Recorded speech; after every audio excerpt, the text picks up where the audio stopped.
Security Council is called to order. The provisional agenda for this meeting is the situation in Somalia. The agenda is adopted. In accordance with Rule 37 of the Council's Provisional Rules of Procedure, I invite the representative of Somalia to participate in this meeting. It is so decided. The Security Council will now begin its consideration of Item 2 of the agenda. I wish to draw Council members' attention to the Secretary General's report on Somalia, document reference S/2024/698. Members of the Council have before them the text of the draft resolution, document reference S/2024/790, a draft resolution submitted by the United Kingdom of Great Britain and Northern Ireland. The Council is ready to proceed to the vote on the draft resolution before it. I shall now put the draft resolution to a vote. Will those in favour of the draft resolution contained in document S/2024/790 please raise their hand?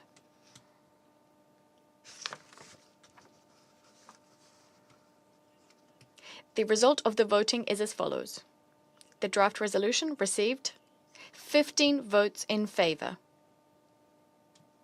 The draft resolution has been adopted unanimously as Resolution 2753 of 2024. I'd now like to give the floor to members of the Council who would like to deliver a statement after the vote. I now give the floor to the United Kingdom. President.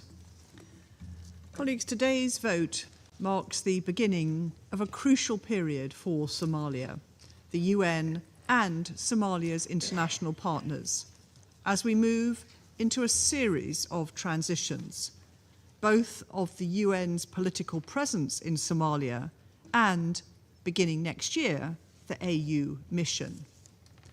UNSOM has played an important role since its inception in 2013, supporting peace building and state building in Somalia through implementing its good offices, policy guidance, coordination, technical assistance, and capacity building functions. We are grateful for the significant efforts of UNSOM's leadership and staff throughout the 11 years since its establishment. As UNTMIS now takes over and begins its transition to a UN country team, the United Kingdom will continue to work closely with all relevant stakeholders to ensure this transition is progressive and phased, and that UNTMIS continues to deliver against the areas critical to Somalia's needs during this first phase. We now look ahead to elections over the coming years at both the federal member state and national levels, as well as significant changes in the AU security presence. The UN will continue to play a vital role throughout these processes. Finally, President, let me take this opportunity to thank Acting SRSG Swan for his leadership and commitment. I would also like to thank all colleagues on the Council for their constructive engagement on this resolution. Thank you. I thank the representative of the United Kingdom. I give the floor to the representative of Sierra Leone. Madam President, I have the honor to deliver this statement on behalf of the A3+ members, namely Algeria, Guyana, Mozambique, and my country, Sierra Leone. The A3+ thanks the United Kingdom for the constructive engagement and extensive consultations during the negotiation process on the draft resolution authorizing the transition of the United Nations Assistance Mission in Somalia to the United Nations country team. The A3+ recalls that the requests from the federal government of Somalia was for a phased transition of the United Nations Assistance Mission in Somalia to the United Nations Transitional Assistance Mission in Somalia for a period of 3 years in collaboration with involved partners in order to provide assistance to Somalia to consolidate the progress against made in the state-building process. We are confident that UNMIK will work in close coordination with the federal government of Somalia and the UNMIK successor mission in its stabilization efforts and its offensive against Al-Shabaab, respectively. The A3+ therefore voted in favor of the resolution just adopted with a view to advance the effective implementation of the federal government of Somalia's security sector plan, as well as its national transformational plan, which are both critical for the security of Somalia and the wider region. The adoption of this resolution reflects in a concrete manner our collective acknowledgement of the progress registered by the federal government of Somalia in many respects, with important UN support over a period of many years. Such support from the UN has reached a point to be adapted to the realities and the needs on the ground in the final objective of handing over the responsibilities to the host country, in line with the principles and regulations governing UN presence, deployment, and withdrawal.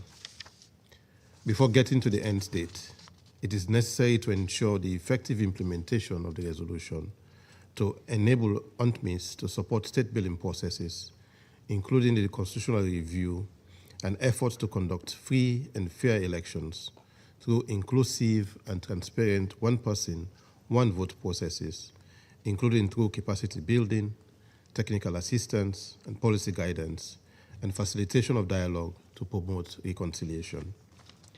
In conclusion, Madam President, the A3+ reiterates its unwavering support for Somalia and urges all partners to continue their collaborative efforts to support the country during this pivotal period. We also emphasize the importance of continuing to prioritize the interests of the Somali government in this transitional process. Together, we can support Somalia achieve lasting peace, security, and development. I thank you. Je remercie. I thank the representative of Sierra Leone. I give the floor to the representative of the United States. President, the United States was pleased to vote in favor of renewing the mandate of the UN Assistance Mission in Somalia to be known as the UN Transitional Assistance Mission in Somalia, UNMIK. We continue to view this mission's role as critical to peace building, reform, reconciliation, and rule of law priorities, and ensuring those efforts are done in coordination with security efforts.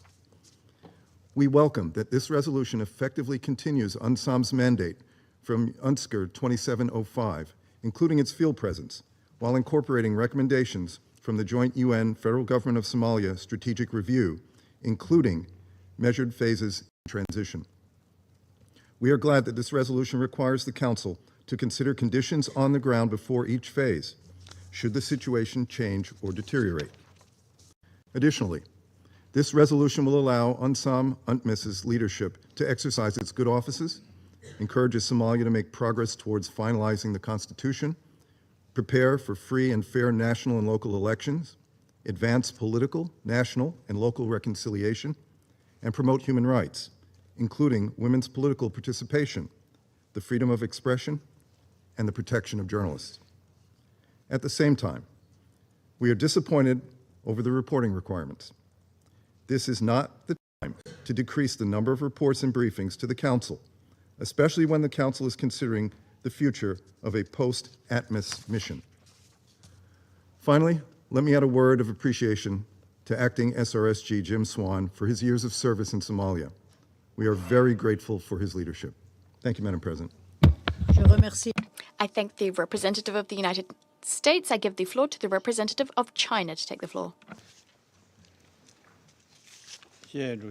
Thank you, President.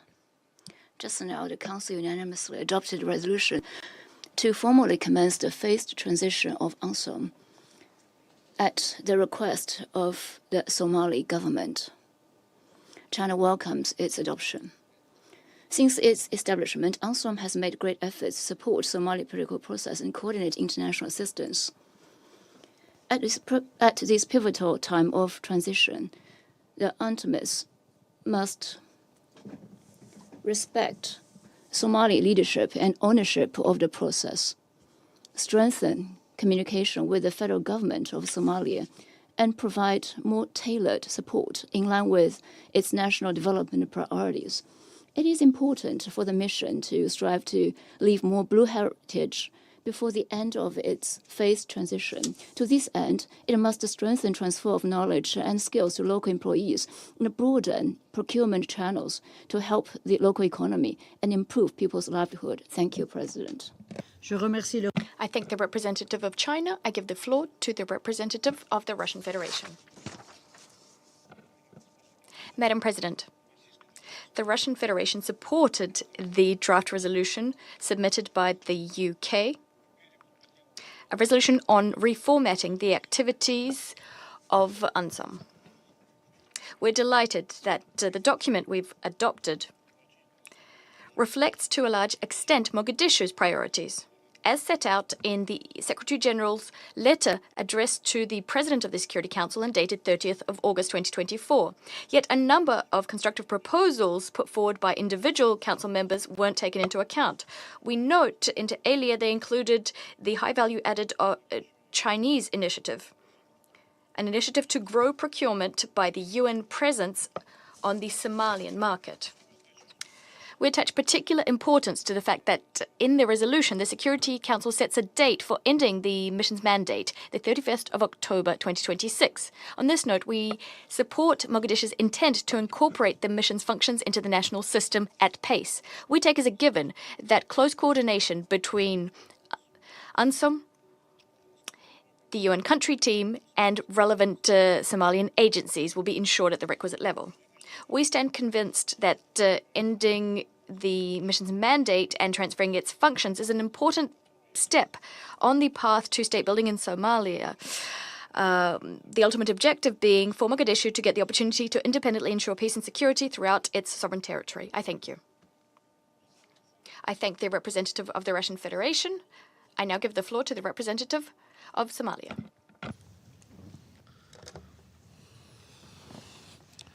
Good morning, ladies and gentlemen. Madam President, at the outset, I would like to extend my sincere gratitude to the pen holder, the UK, and the UN Security Council delegations for their constructive engagement throughout the negotiations of UNMIK's resolution.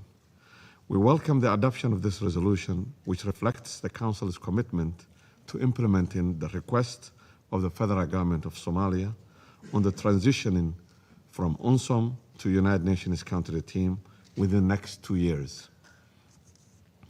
I would like to take this opportunity to acknowledge the leadership of the Secretary General, Mr. Guterres, and the dedication of UNSOM personnel over the past decade. We look forward to collaborating closely with the transition team as well as the United Nations country team on our priorities, particularly the implementation of the long-term development initiatives. Moreover, it's essential to prioritize nationalization during this drawdown phase. In that vein, we encourage UNMIK to exert sustained efforts in the national procurement and employing the national staff, especially on Somali women, in order to contribute to local capacity building and investment in the local economy during the transition. Finally, Madam President, the federal government of Somalia remains committed to the Somali people's aspirations as we work towards peace and sustainable development. I thank you. I thank the representative of Somalia. There are no more speakers on my list. The meeting stands adjourned.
Ministres, Excellences, Ministers, Excellencies, colleagues, the 9,765th meeting of the Security Council is called to order.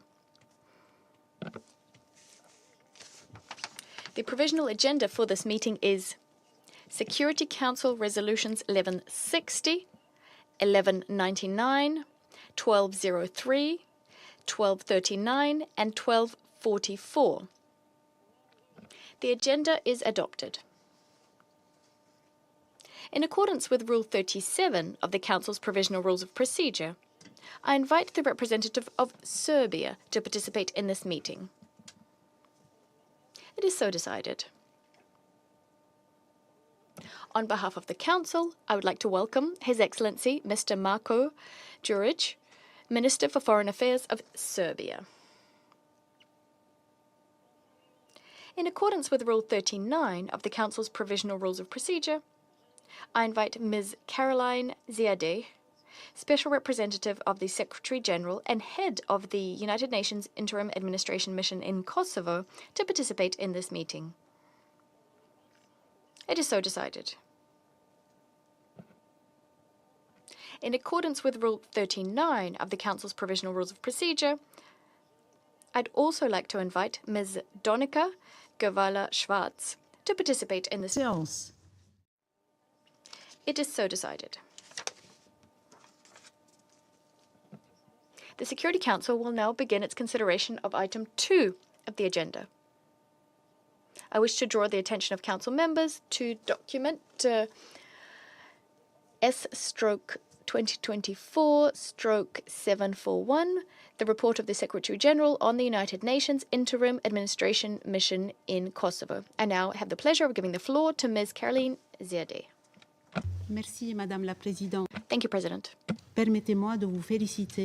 If I may, I'd like to congratulate you and your country, Switzerland, as well as your team for your deft presidency during this month of October. President, Excellencies, distinguished members of the Security Council, ladies and gentlemen. It is my honor to update the Council on the latest developments in Kosovo since the issuance of the report of the Secretary-General covers the period from the 16th of March to 15th of September this year, and to share a few overarching observations. In my engagements with officials in Belgrade and in Pristina, as well as with local political and civil actors and with international partners, I hear and I'm sharing what I heard. I hear an aspiration for a constructive dialogue and peaceful relations, although the situation on the ground remains fragile and progress tentative. During my latest visit to northern Kosovo in September, civil society organizations, political actors, and residents alike voiced serious concerns about the adverse impact of recent unilateral actions affecting their economic, social, and political rights. They explained that the recent closures of Post of Serbia branches and municipal offices run by the government of Serbia, including the latest in Skenderaj, Srebrenica on the 16th of October, have limited their access to key services, in particular for the Kosovo Serb community. These difficulties compounded the effect of earlier measures, like the regulation on the use of dinar and the closure of Postanska Stedionicka saving banks branches. These community members further voiced anxiety over indications that the Pristina authorities may attempt to assert control over the Serbia-funded education and health institutions. Madam President, amid discourse earlier this summer on reopening the Ibar Bridge to vehicle traffic, and in response to an increased number of arrests of Kosovo Serbs for alleged public order offenses. We have observed a notable rise in civic activism in northern Kosovo, including among women's groups and university students. In this regard, I must voice concern over the arrests of individuals for exercising their freedom of expression and assembly. In recent weeks, there have been a number of allegations of excessive use of force and ill treatment by police during arrests and in police custody in northern Kosovo. There are now ongoing investigations by the Police Inspectorate of Kosovo regarding these allegations. Making the findings of the Inspectorate publicly available once concluded could be a helpful step towards building trust in the institutions. Here, I note that few minutes ago that the Inspectorate just recommended the suspension of 2 police officers involved in the detention of a Kosovo Serb in St. Lazar Square on the 26th of October. Madam President, advancing and safeguarding human rights is at the very core of our mission in Kosovo. Against the background of recent developments, strengthening measures to further promote equality and non-discrimination are pivotal, in particular in upholding property rights, preserving cultural heritage, and fully observing the language rights of all communities. I welcome the efforts of the Ombudsperson to engage with diverse communities and encourage him and his team to continue fulfilling their mandate independently. I also welcome some recent progress made by the Working Group on Missing Persons and continued endeavors to meet the expectations of the families, whose ongoing grief weigh heavily on the social fabric.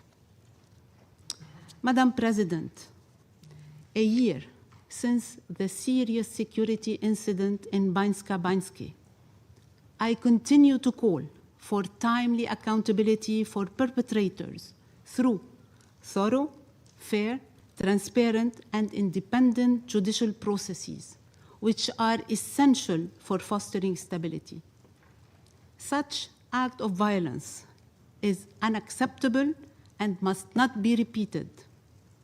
In this regard, we note that the initial hearing on this case was conducted on the 9th of October at the Basic Court of Pristina against the 3 defendants who are in custody out of a total of 45 accused in the indictment, who face a range of charges, including terrorism. Madam President, the chief negotiators met in Brussels last Thursday under the facilitation of the European Union. The decision to establish a working group to facilitate entry of certain perishable products and the advancement of energy interconnection are welcome developments. Intensifying efforts to achieve concrete results from the EU-facilitated dialogue is essential. This dialogue, which we strongly support, remains central to resolving outstanding issues, including the establishment of the Association Community of Serb Majority Municipalities. Success will be achieved through constructive, open approaches and respect for the hard-won agreements forged over a number of years. I believe both sides recognize that meaningful progress towards decisive political outcomes must be built upon the confidence gained from achieving attainable goals. Here, I welcome the Kosovo Judicial Council's prudent stance on keeping the door open for the potential return of Kosovo Serb judges in line with the standing EU-facilitated dialogue. Madam President, the lifting of ban on entry of goods from Serbia on 8th of October, accompanied by consensus on Central European Free Trade Agreement procedures, resulted in 9 agreements aimed at boosting regional economic prosperity. Serbian goods have now resumed crossing into Kosovo. It is imperative that the current bottlenecks will be expeditiously addressed. This recent progress underscores the potential for deeper work toward regional integration via constructive diplomatic compromises and consensus. The envisioned release of initial funds from the growth plan following the European Commission adoption of the reform agenda presented by government in the Western Balkans encourages momentum to further advance and strengthen regional integration and cooperation. Madam President, trust building at all levels remains the cornerstone of a shared and better future for all.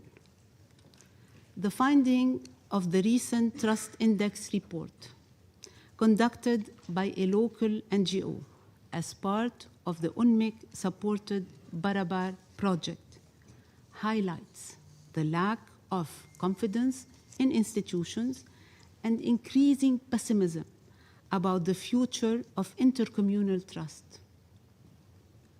And yet, and with that said, most Kosovo Albanian and Kosovo Serb respondents see reconciliation as essential for a better future for coming generations, highlighting the importance, perhaps now more than ever, of active trust-building work to achieve progress.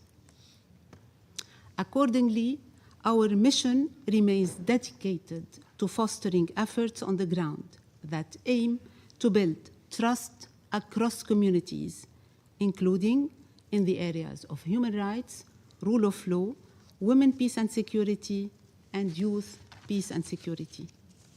As part of our commitment to encourage the meaningful participation of women and youth in political processes, UNMIK recently supported high-level discussions on promoting gender equality within the dialogue. These exchanges produced specific recommendations for gender-inclusive governance and decision-making.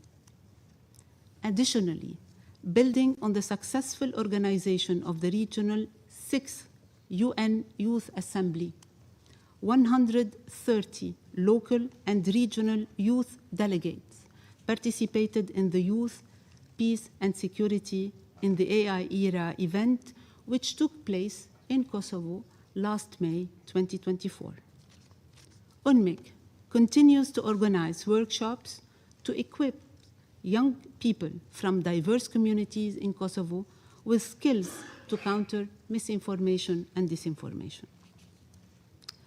Madam President, with the pre-electoral campaign period fast approaching, it is crucial for political leaders and all sectors of society to create an environment where voters feel confident, engaged, and assured that participation by all communities, including Kosovo Serb community in the north, can lead to meaningful outcomes. This means ensuring the peaceful exercise of the right to vote as an element of the right to participate in the conduct of public affairs. It also means ensuring conditions for broad participation achievable only when people feel safe, respected, and empowered. Madam President, it was only last month when all of you met in the General Assembly during the high-level week. World leaders during said week highlighted the need for collective action to promote peace, sustainable development, and human rights, and human dignity, all those values hold profound significance in Kosovo and the region. Such values are at risk if actions are taken that threaten rights, freedom, and livelihoods among diverse communities. I therefore, from this Council, urge all parties equally to heed the Secretary General's call for responsible leadership to ensure that these shared values are upheld in spirit and in practice. Before I conclude, Madam President, allow me to acknowledge the significant contribution of the outgoing commander of the Kosovo Force, General Oskan Ulutash, whose leadership was instrumental in managing various crises. I also welcome his successor, General Enrico Bardwani, with whom I look forward to working closely. Madam President, I appeal to members of the Security Council to remain steadfast in your commitment to peace, stability, and cooperation in Kosovo, and express my deep appreciation for your continued support to UNMIK. By working together, we can help to propel constructive political dialogue, protect fundamental rights, and promote a more lasting security and prosperity for all. And I thank you. Je remercie Madame.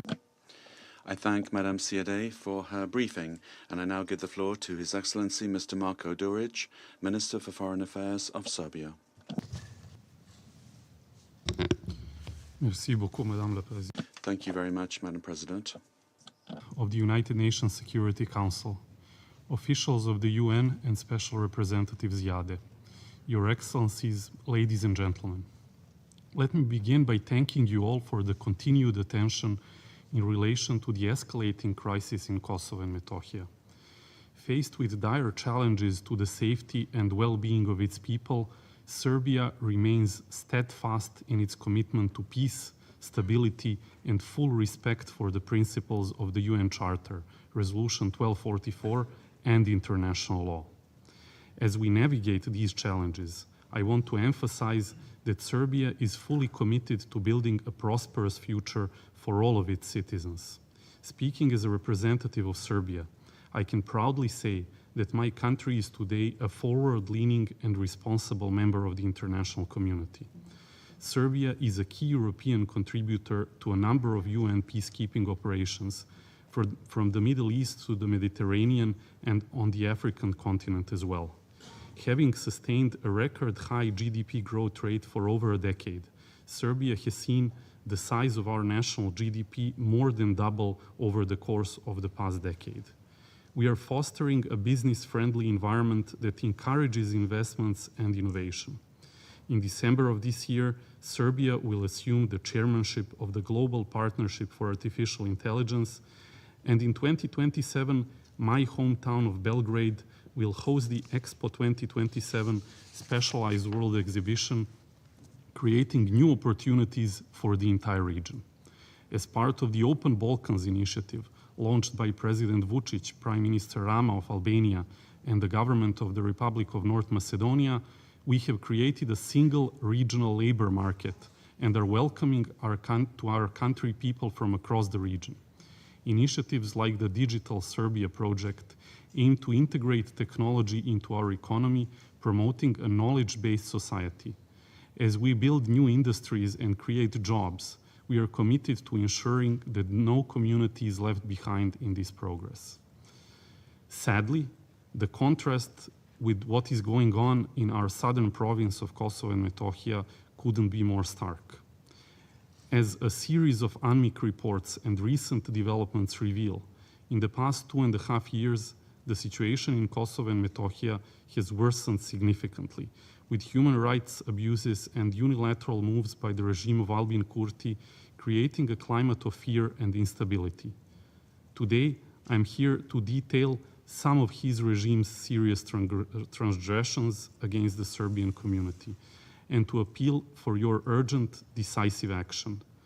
And, as we shall see today, The real question facing this council is, will we stand aside while innocent ordinary people suffer, or will we take meaningful steps to protect the vulnerable? Firstly, this year we mark a sad anniversary that cannot be overlooked. It has been 20 years since the March 17th pogrom in 2004, when 28 innocent people were killed and almost 1,000 more were wounded. It was a second wave of ethnic cleansing against Serbs following the one in 1999, which led to the forceful expulsion of 250,000 people and more than 150 Serbian churches destroyed, leaving an additional 40 Serbian Orthodox churches destroyed on March the 17th alone. As I've already mentioned, the recent past for Serbs in Kosovo and Metohija has been painful and complicated. Given the recent past, it is even more devastating to consider the unbearable present that has been created by the regime of Albin Kurti for Serbs in Kosovo and Metohija. Since Albin Kurti's return to power, his administration has systematically intensified measures aimed at isolating and marginalizing the Serbian community.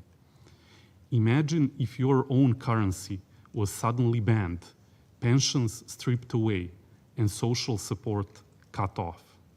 For Serbs in Kosovo and Metohija, this is not hypothetical. This is precisely the reality they are facing in Kosovo today. In September of this year, heavily armed special police stormed post offices in Serbian majority municipalities, effectively paralyzing daily life. Basic rights like registering a birth of a child or accessing welfare benefits offered equally to all by the Serbian government have become nearly impossible. Violence against Serbs has escalated sharply. In 2024 alone, over 90 attacks specifically targeted Serbian individuals and properties with not one single perpetrator facing justice. Disturbing incidents involving children have especially shocked our communities. Recently, a child was attacked in North Mitrovica by a man wielding knives, marking the 16th such assault since Mr. Kurti took office. How many attacks must we witness before concrete action is taken? In northern Kosovo, the Serbian population faces a daily reality of crude force. Completely outside of any existing agreements, the region is governed by a mono-ethnic police force loyal to Kurti, enforcing policies through intimidation rather than consent. Adding to this, Kurti's administration has imposed ethno-nationalist Albanian mayors who were quote-unquote elected with virtually no Serbian support and hold no legitimacy whatsoever among the communities they are supposed to serve. Not a single % of support, and yet they govern. Meanwhile, Prishtina's refusal to honor the Brussels Agreement, which calls for the establishment of the community of Serb-majority municipalities, has stripped Serbs of even basic legal protections. Just 2 days ago, in a public statement that yet again openly challenges the fundamentals of the dialogue process and the rule of Kosovo's own laws, Prime Minister Albin Kurti stated that he does not plan to implement the agreement on the community of Serb-majority municipalities at all. This is not only a rejection of commitments made under EU mediation, but a direct affront to this Council and the international community's authority. Interior Minister Celal Sveçlja, known for his documented violent attacks against EULEX just a couple of years ago, added to this affront when he stated that his administration has no intention of implementing Article 9 of the Brussels Agreement, which guarantees for the collective return of Serb representatives to the Kosovo police in the north. While not surprising, this open defiance is scandalous and undermining years of dialogue, casting a doubt on Prishtina's willingness to build a peaceful future. If agreements once signed can be discarded and mocked at, what foundation remains for trust and dialogue? Additionally, Prishtina's administration has taken steps that blatantly violate Kosovo's own constitution. the Serb List, a political party that overwhelmingly won in Serb majority areas in elections that were upheld by the OSCE, the EU, and UNMIK, is being illegally denied the constitutional right to nominate representatives to government positions and Kosovo institutions. This denial of fundamental democratic rights further exposes the disregard for rule of law and democratic norms in Kosovo and Metohija. It also raises the necessity for the international community to make sure that there are safeguards against this type of behavior following the upcoming parliamentary elections. Why would any Kosovo Serb cast a vote in those elections, regardless how much we want them to, if for the Serbs in Kosovo and Metohija, even rights enshrined in the constitution do not apply? To make matters worse, Pristina has banned even His Holiness, the Serbian Patriarch, from entering Kosovo and Metohija to visit the Patriarchate of Peć, a UNESCO World Heritage Site, which is also the spiritual heart and the historic seat of the Serbian Orthodox Church. This action is a violation not only of religious freedoms, but of centuries of Serbian cultural heritage, showing a lack of respect for basic rights and freedoms. Violence targeting Serbs has reached an alarming level. Military-style police patrols and provocative marches by Kosovo's armed forces, which are illegal in themselves, have intensified fear in Serbian areas. This year alone, 6 Serbs have been shot at, without a single person being held accountable. Who shot Dragiša Galjak in the back? This question is not even being raised anymore. Ethnically motivated attacks have risen by 50% since Albin Kurti took office, with 434 incidents recorded over past 2.5 years. Imagine your community facing this kind of insecurity daily. Would you feel safe? In northern Kosovo, Pristina's special police forces have taken increasingly aggressive steps to suppress Serbian presence. Armed officers have stormed Serbian institutions, physically attacking armed civilians, and even wounding children. I have to mention that unfortunately, we are seeing an increase even in the number of reported cases of sexual assault against Serbian women, sometimes by Kosovo security officials, without due process following. All this is a part of a systemic campaign aimed at intimidating an already deeply shaken community. Just last year, an 11-year-old boy, Stefan Stojanovic, together with his 21-year-old brother, was shot by a member of the so-called Kosovo security forces during a Christmas procession. The shooter, Azem Kurtaj, was granted de facto amnesty and remains completely free to this day. What message does this send when those who harm children are set free without a consequence? For displaced Serbs, return remains a distant and very often dangerous hope. Thousands of families forced to leave Kosovo and Metohija in 1999 still live in exile, as returning means facing severe discrimination and personal risk. Recent incidents underscore this harsh reality. Serbian returnees like Žarko Zarić and Radovan Ristić found their homes vandalized and burned.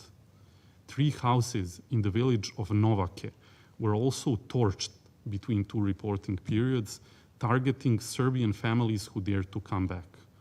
Today, only 1.9% of the 250,000 displaced Serbs have managed to return home. Why must they endure such obstacles? When will they be allowed to reclaim what is rightfully theirs? Even those who attempt to assert their property rights faced arrest and intimidation. In August, Serbian individuals such as Dragiša Cvetković and Miloš Šošić were detained on baseless charges. Their crime was simply being Serbs in Kosovo. Kurti's administration recently enacted new expropriation measures that allow for the confiscation of Serbian land, further dispossessing those who wish to return. Is it not the right of every citizen to live in their homeland without fear of losing it? In the light of what I just said in front of this council, to our Serbian community in Kosovo and Metohija, I want to say this: you are not alone. Serbia stands with you in your struggle for justice, dignity, and security. We will not waver in our support for your rights to live in peace, to raise your families, and to preserve your heritage. Your courage in the face of adversity is a testament to your resilience and strength. As you continue to endure these challenges, rest assured that Serbia and the international community are fighting to ensure your rights, safety, and future. We will not allow your voices to go unheard, and we will tirelessly advocate for your right to live freely and safely in the land of your ancestors. The world must recognize that your struggle is not just about territory. It is about the fundamental right to live without fear, with dignity and justice. We demand amnesty and release for all political prisoners held in captivity by the regime of Albin Kurti. There can be no true reconciliation nor full normalization until more than 80 Kosovo Serb political prisoners do not return to their homes and to their loved ones. We all recall numerous collective amnesties granted to former KLA members, even for crimes committed in North Macedonia many years after the war in Kosovo, let alone what happened in Kosovo and Metohija. We also remember this picture that I have here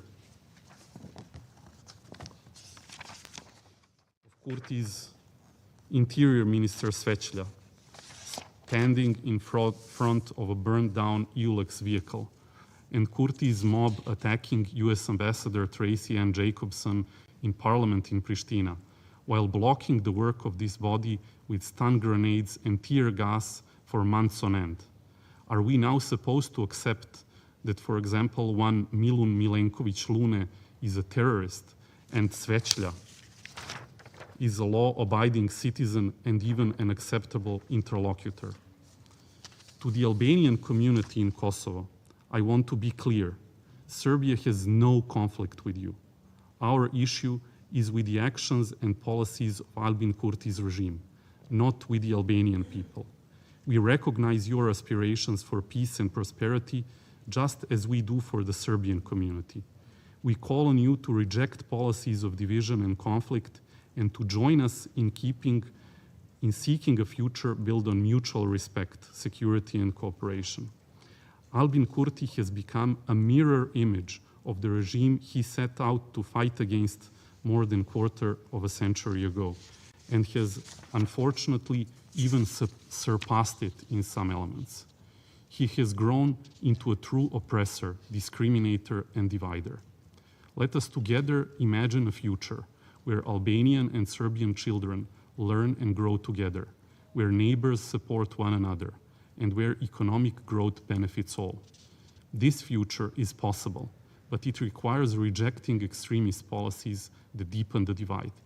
Stand with us in calling for a Kosovo government that respects all its citizens and fulfills its international commitments. To the international community, the time for decisive action is now. Prishtina's leadership under Albin Kurti continues to undermine stability, violate human rights, and ignore international agreements. We need clear consequences for these actions. Sanctions against Kurti's administration should be imposed, and zero tolerance must be shown for further unilateral moves that violate agreements and provoke conflict. We urge this Council to enforce existing agreements, particularly the Brussels Agreement, and to hold Pristina accountable for its commitments. The implementation of the Community of Serb-majority municipalities is not optional. It is a legally binding obligation that must be honored without delay. Kosovo's leadership must be compelled to respect the rights of all of its citizens and upholding its commitments to peace and security. Imagine the future we can create if we work together to protect human rights, reject extremism, and uphold international law. This future demands action, not words. It is time to hold Kurti accountable and ensure a Kosovo and Metohija where Serbs and Albanians alike can live in peace and dignity. In closing, I will ask, will this Council uphold the values it stands for, or will we allow human rights to be further eroded? Serbia stands resolute in its pursuit of stability, security, and peace. We call on this Council to reaffirm its commitment to protecting all communities in Kosovo, ensuring basic freedoms and that they are safeguarded. Also, as mentioned, on September the 13th, as an essential step for countering the escalating effects of Prishtina's unilateral actions, preserving dialogue and re-establishing stability, Belgrade called for the return to the status quo ante, meaning following concrete measures to be taken. Calling and holding free and democratic local elections in the north of Kosovo and Metohija with the participation of the OSCE mission and EU control. Implementation of Article 9 of the first agreement through the collective return of Kosovo Serbs to the Kosovo Police North Regional Directorate. The return of Serbian judges and prosecutors to judicial functions. The withdrawal of special forces of the so-called Kosovo Police from illegally built bases and checkpoints in the north of Kosovo and Metohija, as well as their withdrawal from all Serbian institutions, which from 1999 until their illegal closing down in 2024 provided vital public and administrative services to citizens. Urgent and final formation of the community of Serb-majority municipalities.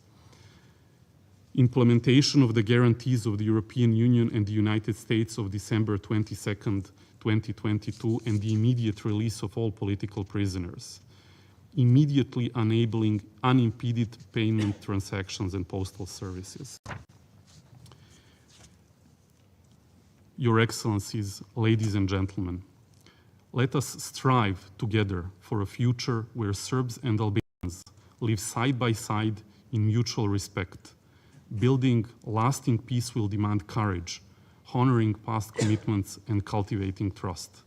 Will we seize this opportunity, or will we let division dictate the future?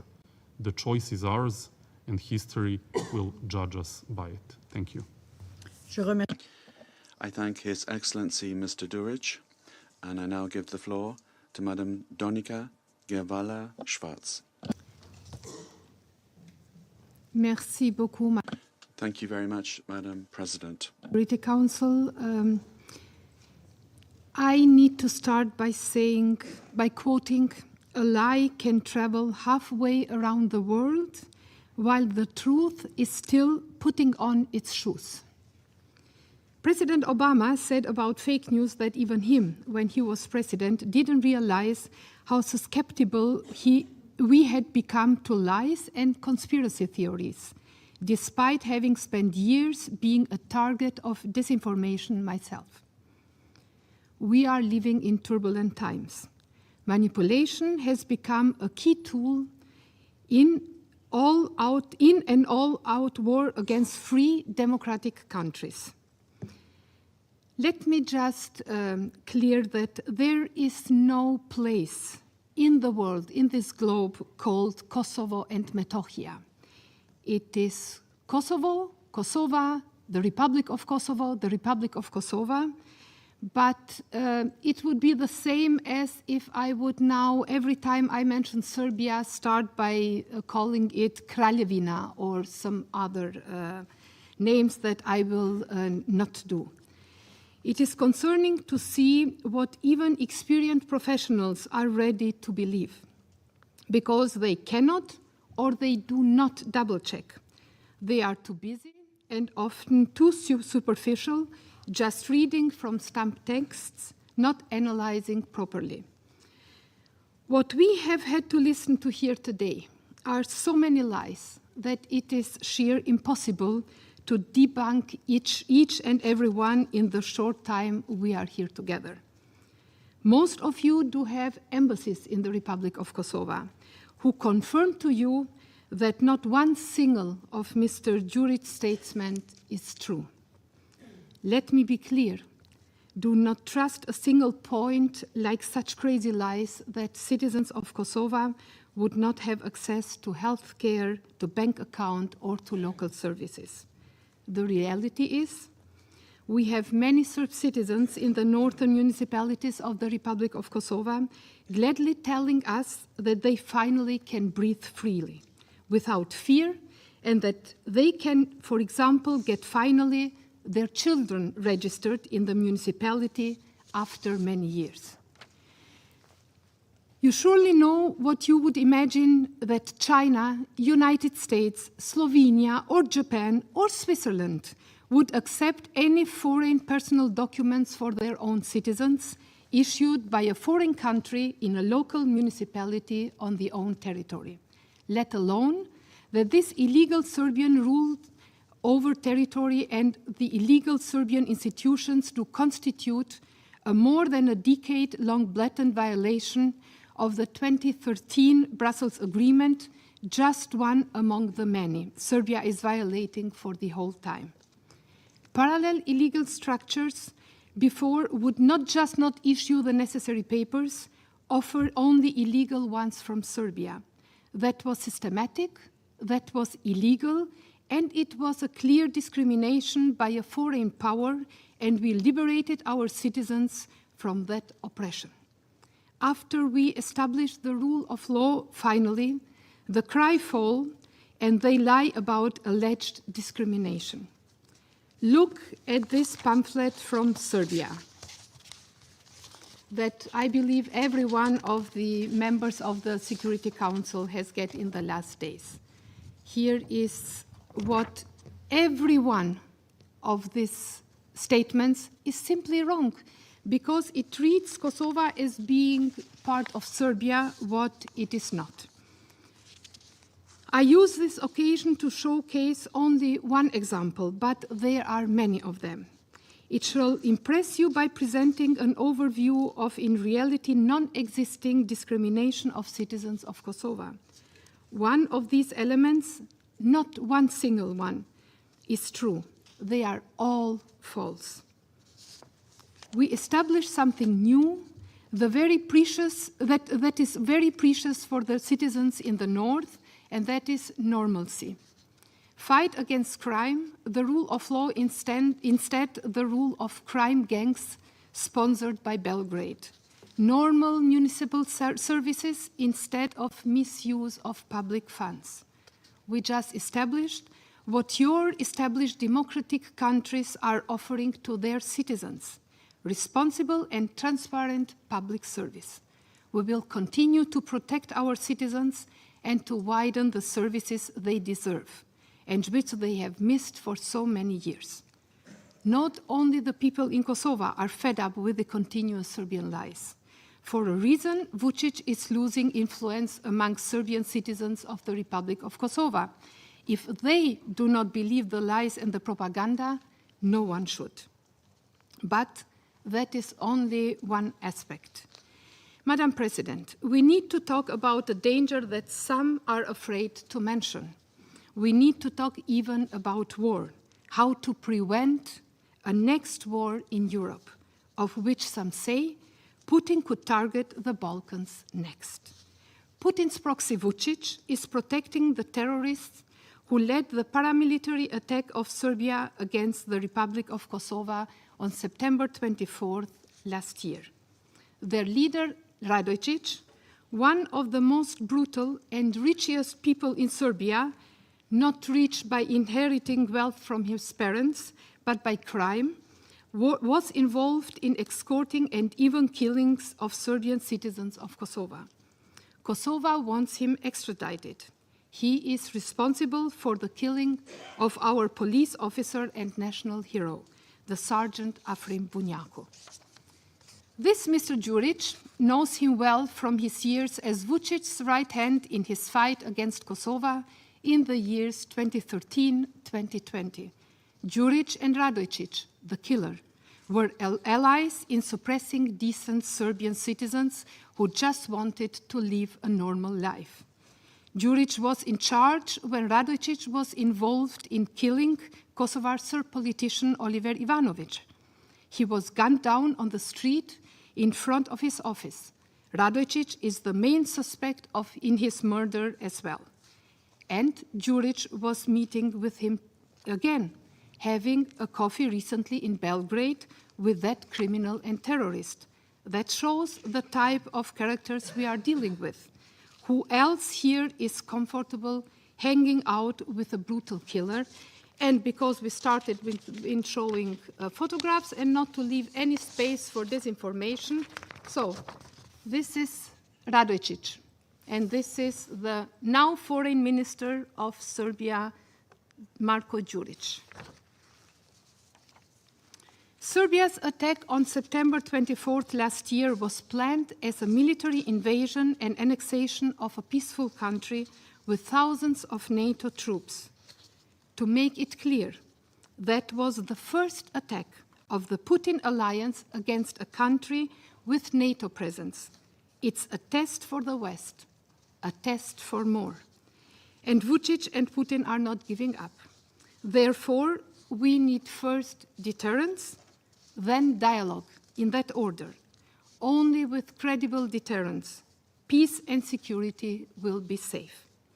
Because when Vučić, Đurić, and others in Serbia say dialogue, they don't mean it. They are not interested in dialogue.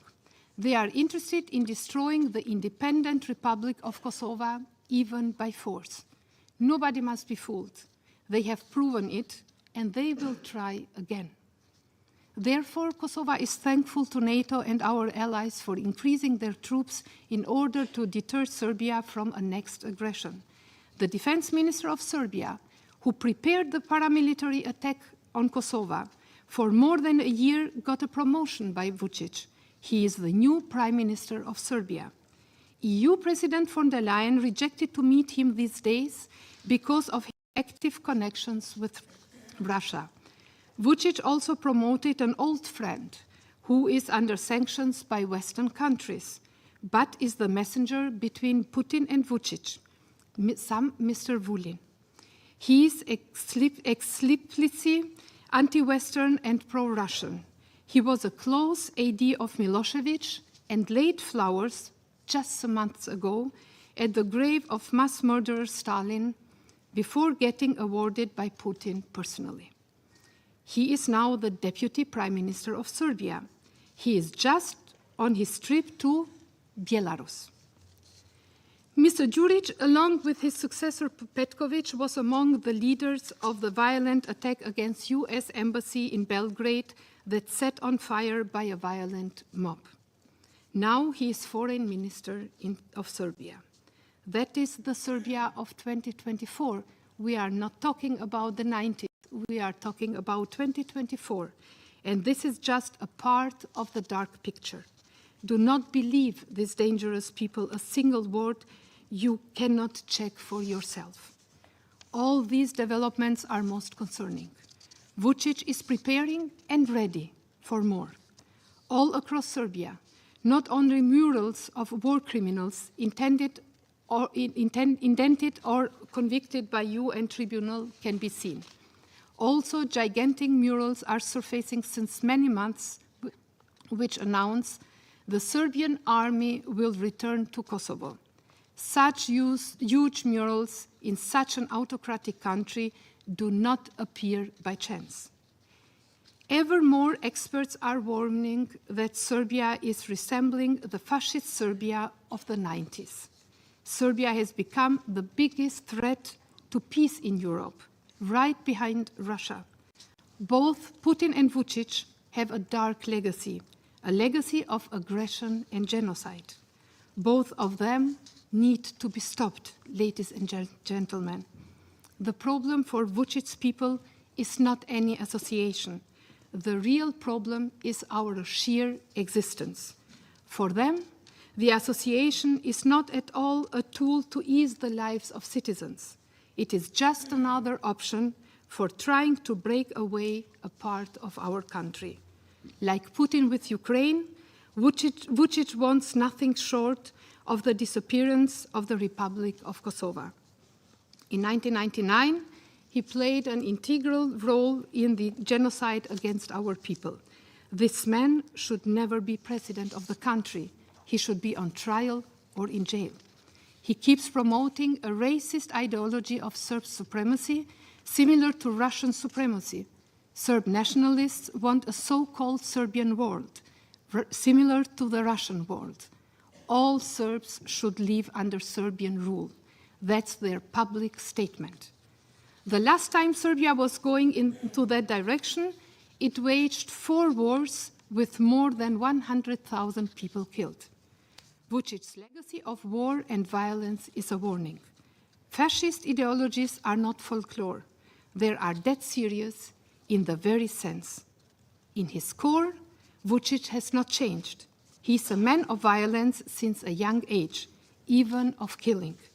In the days of the Srebrenica genocide, he threatened the international community. I quote, "We will kill 100 Muslims for every Serb killed." Another warning from history is appeasement is only feeding the beast, getting us closer to war. Vucic is only waiting for the next chance.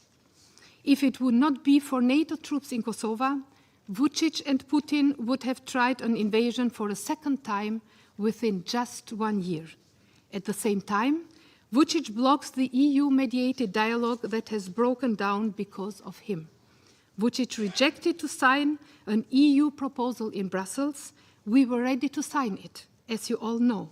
When the EU invited for a next round, he again rejected to sign, as you again well know. When the EU kept insisting the deal was valid without any signature, Vucic had his prime minister send a letter to the EU that Serbia is not accepting any of these deals. Still, the EU believes that appeasement and deals will help to tame the beast. It is encouraging Vucic to escalate. Putin and Vucic alike consider appeasement as a sign of weakness, like Hitler and Stalin did. Kosovo has become an example for many in the region as a successful democracy, because Kosovo is a successful story of a country that respects and contributes to the rules-based international order and gives people hope. Just last Saturday, the EU Commission President von der Leyen visited our country and stated publicly that our reform efforts are, I quote, outstanding. Meanwhile, Kosovo is even in Serbia viewed more positively than some of the countries that are sitting around this table. We are not only the youngest country with the youngest population in Europe, with the highest economic growth of 34 European countries, as the IMF reports. We are a democracy of which an extraordinary 81% of its citizens say to be living under the rule of law. A country with the most powerful protection for minorities in Europe, which, for example, 20 out of 120 seats guaranteed for minority MPs as members of government for the minorities, regardless of the outcome of the election. Such a level of minority rights is unique on this planet. There are more solid proofs against this propaganda. But just in April, the Parliamentary Assembly of the Council of Europe voted overwhelmingly with more than 80% of the votes for the Republic of Kosovo as a member of the Council of Europe. The Assembly report states that Kosovo has done more than required to protect its minorities. Yes, we do, and we are proud of our achievements. Serbia had fired a cascade of lies and slurs during that debate. The response of 47 countries, members of the Council of Europe, could not have been clearer. 82% voted for Kosovo. It was just another defeat for Vucic. And you know how he did react? He blocked the next day thousands of travelers to Kosovo at the border for hours. That's how he is. And people know that type for a long time. So the real question to all that is, does anyone here truly believe that such a diverse group like the Assembly of 47 countries could have voted so overwhelmingly for our country if there were any truth in what Mr. Đurić and Mr. Vucic are trying to sell? The Council of Europe, NGOs, countless foreign government officials and members of parliaments, a lot of foreign media, our own free media, and last but not least, more than 1 million visitors each year, they all give a different account. So, there are more than only the word of my government that can prove what looks like propaganda, is presented like propaganda, is debunked as propaganda, surely is propaganda. In all frankness of the Special Representative of the Secretary General, the UNMIK reports are not that kind of propaganda like Serbia is putting it out. Of course not. Other reports have become so biased, so incomplete, and so pro-Serbia that they are already not a reliable source in any way. There are much more detailed, more factual, and more independent overusing reports from international organizations you can rely on, such as reports of the OSCE and the Council of Europe, for example. Let me close with some basic remarks and an invitation. We may be a small country, but we are a giant in human dignity, in human rights, in respect for everyone. We treat people with respect. That is our very tradition. As a young and modern democracy, we are proudly committed to the rule of law and to human rights. Serbia and Vučić committed genocide against Kosovo. Thanks to civilized countries in NATO that came to our rescue. We have suffered, but we had survived the worst nightmare, the genocide, and we came back stronger than before, committed to rebuild our country and to build our state, the Republic of Kosovo, a republic with rule of law, a true democracy for all of our citizens. We have achieved a lot in a record short period of time. We are humble, but we are proud of what we have achieved. Nobody can take that away from us ever again. We are on our journey to NATO and EU. We are the most Western country in the Western Balkans, for sure. We kindly invite you to see it with your own eyes. You might share an experience with so many visitors, being stunned by the vibrant and open atmosphere. Just see for yourself. Kosovo is really a great country. Thank you very much. I thank Madam Gavala Schwarz. And now I give the floor to members of the Council who would like to make a statement, and I give the floor to the representative of Ecuador.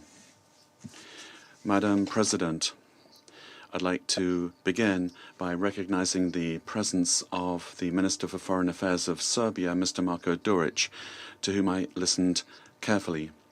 I would like to thank Special Representative Ziadi for her informative briefing, and I also listened carefully to Madam Gavala Schwarz. I'd like to begin by reiterating the commitment of Ecuador to peace and stability in the Western Balkans. We know the historic complexity and the tensions that this region has experienced, and we firmly believe that a future of stability and prosperity can be achieved through the path of dialogue and cooperation. That is why, shortly after we began our mandate as an elected member of this council almost 2 years ago, Ecuador welcomed the efforts of the parties to renew negotiations with a view to the normalization of relations under the auspices of the European Union. This agreement renewed optimism in the search for lasting solutions which would provide stability in the region in a complex geopolitical situation. Unfortunately, progress in the implementation of the agreement has been scant and tensions have increased. The recent report of the Secretary-General describes the situation in the north of Kosovo, that it continues to be tense, with incidents that are affecting local communities and which endanger the fragile security situation. Unilateral action, such as the closing of institutions and essential services, and other measures mentioned in the report of the Secretary-General, are worsening the situation and standing in the way of efforts towards inclusive and sustainable peace. And this is why these things need to be carefully reconsidered. Madam President, Ecuador urges the parties to commit in a constructive, sustained and in good faith manner to a dialogue facilitated by the European Union and we welcome the positive role of this dialogue. And we also recognize the role of the Organization for Security and Cooperation in Europe and of NATO. The parties should act with restraint, avoiding measures or statements that could exacerbate tensions and endanger the progress that has been made to date. As a positive signal, we have heard about the recent lifting of the embargo on Serbian goods at a border crossing, which shows that with political will and good faith, it is possible to reach agreements that benefit the communities.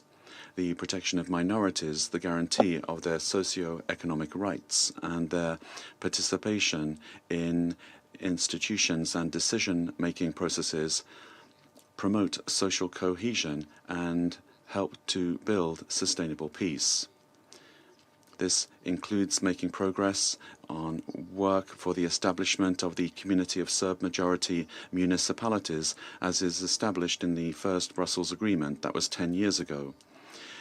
Additionally, it's important to establish the whereabouts of disappeared persons, as well as to facilitate the voluntary and secure return of those that have been displaced.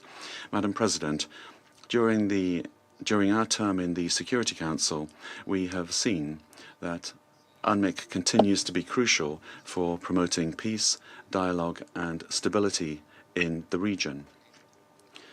That is why we renew the recognition of Ecuador to your work, and we encourage Special Representative Caroline Ziade to continue with her work and her leadership, in particular using the tools of preventive diplomacy and trust building.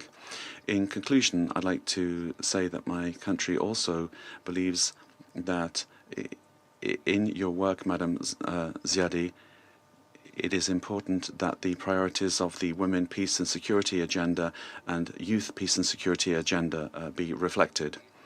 Finally, it is the desire of Ecuador to see reconciliation, peace and sustainable development in the Western Balkans, and support for the parties to cooperate in the framework of Resolution 1244. Thank you. I thank the representative of Ecuador. I give the floor to the representative of Slovenia. Thank you, Madam President. We thank SRSG and head of UNMIK, Caroline Ziade, for her briefing. We also welcome Minister Donika Gervala-Schwarz and Minister Marko Đurić in the chamber today. At the outset, we also want to commend EULEX and KFOR for their contributions to peace and stability in Kosovo. Madam President, I will resume where I left off in April briefing on UNMIK, focusing on key areas where we believe Serbia and Kosovo, as well as the Council, could concentrate its efforts. Member states of the United Nations have just adopted the Pact for the Future. Maybe Serbia and Kosovo could also reflect on their own pact for the future. Through a sincere commitment to peaceful coexistence, to reinvigoration of the EU-facilitated dialogue, and through advancement of normalization of relations. We are not encouraged by what we have heard today, but we will continue to hope and to try. 2025 should represent a fresh start and an opportunity for the reinvigorated dialogue. The dialogue that would see all its agreements implemented and final agreement on normalization reached. Madam President, against this background, I would like to make 3 points. First, Slovenia firmly believes that mutual acceptance and peaceful coexistence is the only viable option for lasting stability in the region. Acceptance and coexistence of Serbia and Kosovo. Acceptance and coexistence of Albanians and Serbs within Kosovo. Mutual acceptance and peaceful coexistence means Serbs in Kosovo, and especially in the north, feeling safe and secure in continuing to nourish their identity and their way of life among the Kosovo majority. Mutual acceptance and peaceful coexistence means Serbia seeing its community in Kosovo protected, so that they won't feel guests in their own house. In this context, Slovenia emphasizes the need for progress regarding the establishment of association community of certain majority municipalities. Mutual acceptance and peaceful coexistence means Kosovo breaking out of international isolation and integrating all its communities politically, legally, and socially under the Kosovo laws. This is a premise on which the EU-facilitated dialogue and agreements have been based on, and they still remain relevant goals of the dialogue today. Madam President, the second point is the need for stronger commitment of leaders in Belgrade and Pristina to implement several agreements reached so far through the EU-facilitated dialogue, especially the Brussels Agreement from 2013 and its Ohrid Annex from 2023 in their entirety. Serbia and Kosovo have been able to compromise and to take difficult decisions to ease people's lives. We welcome positive steps mentioned in the Secretary General's report, such as the official registration of the property of Visoki Dečani Monastery and the issuance of driving licenses in the north, or recent decision to lift the ban on Serbian goods, which in return allowed Kosovo to represent itself independently in CEFTA. Madam President, my third point is about unilateral actions and derogatory rhetoric. Unilateral and surprise actions, even when taken in line with the rule of law, heighten tensions, unravel trust, and pose a risk of escalation. We have seen too much of these actions in the past period. They don't help with community integration processes, and they should be avoided.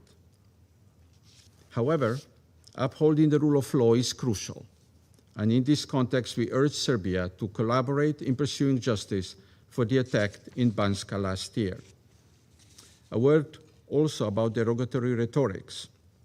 We continue to believe that it should be avoided in bilateral communications as well as here in the Council chamber, if we are to hope to build a better future for all in Kosovo. Madam President, in conclusion, the recently adopted UN Pact for the Future, especially the Declaration on Future Generations, can inspire UNMIK's work by promoting cultural diversity, preserving heritage, enhancing educational and professional mobility, encouraging digital transformation and innovation, and promoting a green economy. Kosovo's youth of all communities can be empowered to drive positive change together. We welcome UNMIK's support for the Barabar Center in Pristina, which promotes interethnic dialogue and social and cultural interactions among diverse communities. And finally, as I highlighted in my April briefing, the path to lasting peace and coexistence cannot be built on zero-sum game or short-lived victories. Actual progress requires commitment and compromise. The sooner all parties recognize this, the sooner Kosovo communities will live in stability and prosperity. Thank you. Je remercie le représentant de la... I thank the representative of Slovenia and give the floor to the representative of Guyana. Thank you, Madam President. And I thank SRSG Caroline Ziade for her briefing. I also welcome the presence of Minister of Foreign Affairs of Serbia, His Excellency Mr. Marko Duric, and Ms. Danica Jervala-Schwartz of Kosovo at today's meeting. I have listened carefully to their statements. Madam President, we must first reiterate our support for the critically important work that continues to be done by the United Nations Interim Administration Mission in Kosovo, UNMIK. The execution of the mandate to promote peace, security, stability, and respect for human rights in Kosovo continues to be highly valued. Even as we have passed 25 years since its establishment, UNMIK's role in the advancement of peace and stability in the Western Balkans cannot be overstated. We are especially encouraged by UNMIK's support for initiatives that seek to build trust across Kosovo through promoting interethnic dialogue and combating divisive narratives. Madam President, Guyana commends the continuing efforts of the European Union in facilitating dialogue between Serbia and Kosovo. We encourage both parties to recommit to this mechanism and to continue to use peaceful means to resolve any concerns that may arise. We continue to believe that the EU-facilitated dialogues is the most appropriate mechanism for finding consensus toward the goal of achieving a just and lasting peace. We are dismayed to see a stagnation in the dialogue, with very limited progress being made by the parties in implementing their obligations. It is evident by the agreements reached in 2023 that there exists a path on which the parties can come together in the interest of stability and prosperity of their populations. We are hopeful that both sides can re-examine their positions and return to the negotiating table. Madam President, Guyana is concerned about the incidents highlighted in the Secretary General's report. Unilateral actions that are likely to have a disproportionate negative impact on the lives of the Serb minority community will only serve to heighten tensions and erode trust. These actions have the potential to not only cause harm to the economic and social well-being of minority communities, but can also put at risk the stability of Kosovo, Serbia, and the wider region. We call on all parties to act responsibly and with foresight of the consequences of their actions. It is the responsibility of Kosovo's leadership to ensure that the human rights and well-being of all of their population is respected and upheld at all times. We have taken positive note of the efforts of both UNMIK and Kosovo to advance women's participation in the peace process, to promote gender equality, and to address violence against women. Madam President, Guyana believes that progress is always possible. In an era of increasing armed conflicts, we call on the leadership of both Kosovo and Serbia to take heed of the devastating consequences of forsaking diplomacy. We reiterate our call for the parties to maximize the opportunities for bridging divides through the EU-led Belgrade-Pristina dialogue and to recommit to the full implementation of existing agreements. Guyana continues to believe that there is a future in which an independent, democratic Kosovo can exist alongside Serbia, where all of their peoples can thrive in societies that enjoy peace and prosperity, where diversity is a strength that is celebrated and not a source of instability and division. I thank you. I thank the representative of Guyana for her statement. I give the floor to the United Kingdom. Thank you, Madam President. We welcome the Foreign Minister of Serbia, Deputy Prime Minister of Kosovo to the Chamber. Madam President, let me begin by thanking the Special Representative for the work she and her team are doing to promote stability and respect for human rights in Kosovo. The UK is a long-standing supporter of Kosovo's sovereignty and independence. We remain committed to supporting an inclusive, diverse, and multi-ethnic democracy in Kosovo. We welcome, for example, Kosovo's efforts to recruit police officers from non-majority communities, and its commitment to tackling conflict-related sexual violence, including through its leadership of the International Forum for Women, Peace and Security. Yet for many years, the absence of a normal relationship between Kosovo and Serbia has negatively impacted the lives of individuals living in both countries and impacted regional stability. In recent weeks, we've seen positive steps towards greater cooperation. This includes easing restrictions on Serbian imports into Kosovo and the agreement securing Kosovo representation in the Central European Free Trade Agreement. We are, however, concerned that progress in the EU-facilitated dialogue has been faltering. We call upon both parties to reaffirm their commitment to the EU-facilitated dialogue, and we echo the Secretary-General's call for greater participation of women in the process. It's important that both sides demonstrate the political will and the courage to fully implement existing agreements under the dialogue, including the establishment of an association of Serb-majority municipalities. At the same time, it's important for all sides to avoid actions which could jeopardize such progress. we urge Kosovo to carefully consider the impact of its decisions on all its citizens, including those from non-majority communities, and to work with its partners. And we urge Serbia to play its part in supporting efforts to ensure justice and accountability for the perpetrators of last year's shocking attack in Banjska, and to play a constructive role in reducing tensions and promoting positive relations in the region. I would like to end by expressing the UK's gratitude to the Special Representative and to all mission staff who've contributed to UNMIK's work over the last 25 years. Promoting dialogue and trust building between Kosovo's communities is and remains vital. However, it has been over 16 years since Kosovo's independence, and the situation is unrecognisable from 1999. It is therefore time for this Council to review UNMIK's role to reflect conditions on the ground. Thank you. I thank the representative of the United Kingdom. I give the floor to the representative of Japan. Thank you, Madam President. I thank SRSG Jihade for her briefing. I would like to extend a welcome to Foreign Minister Juric and Deputy Prime Minister Garvira to the Security Council. First and foremost, Japan commends the UNMIK's commitment to help to ensure conditions for peaceful and normal life for all inhabitants of Kosovo and the advancement of regional stability in the Western Balkans.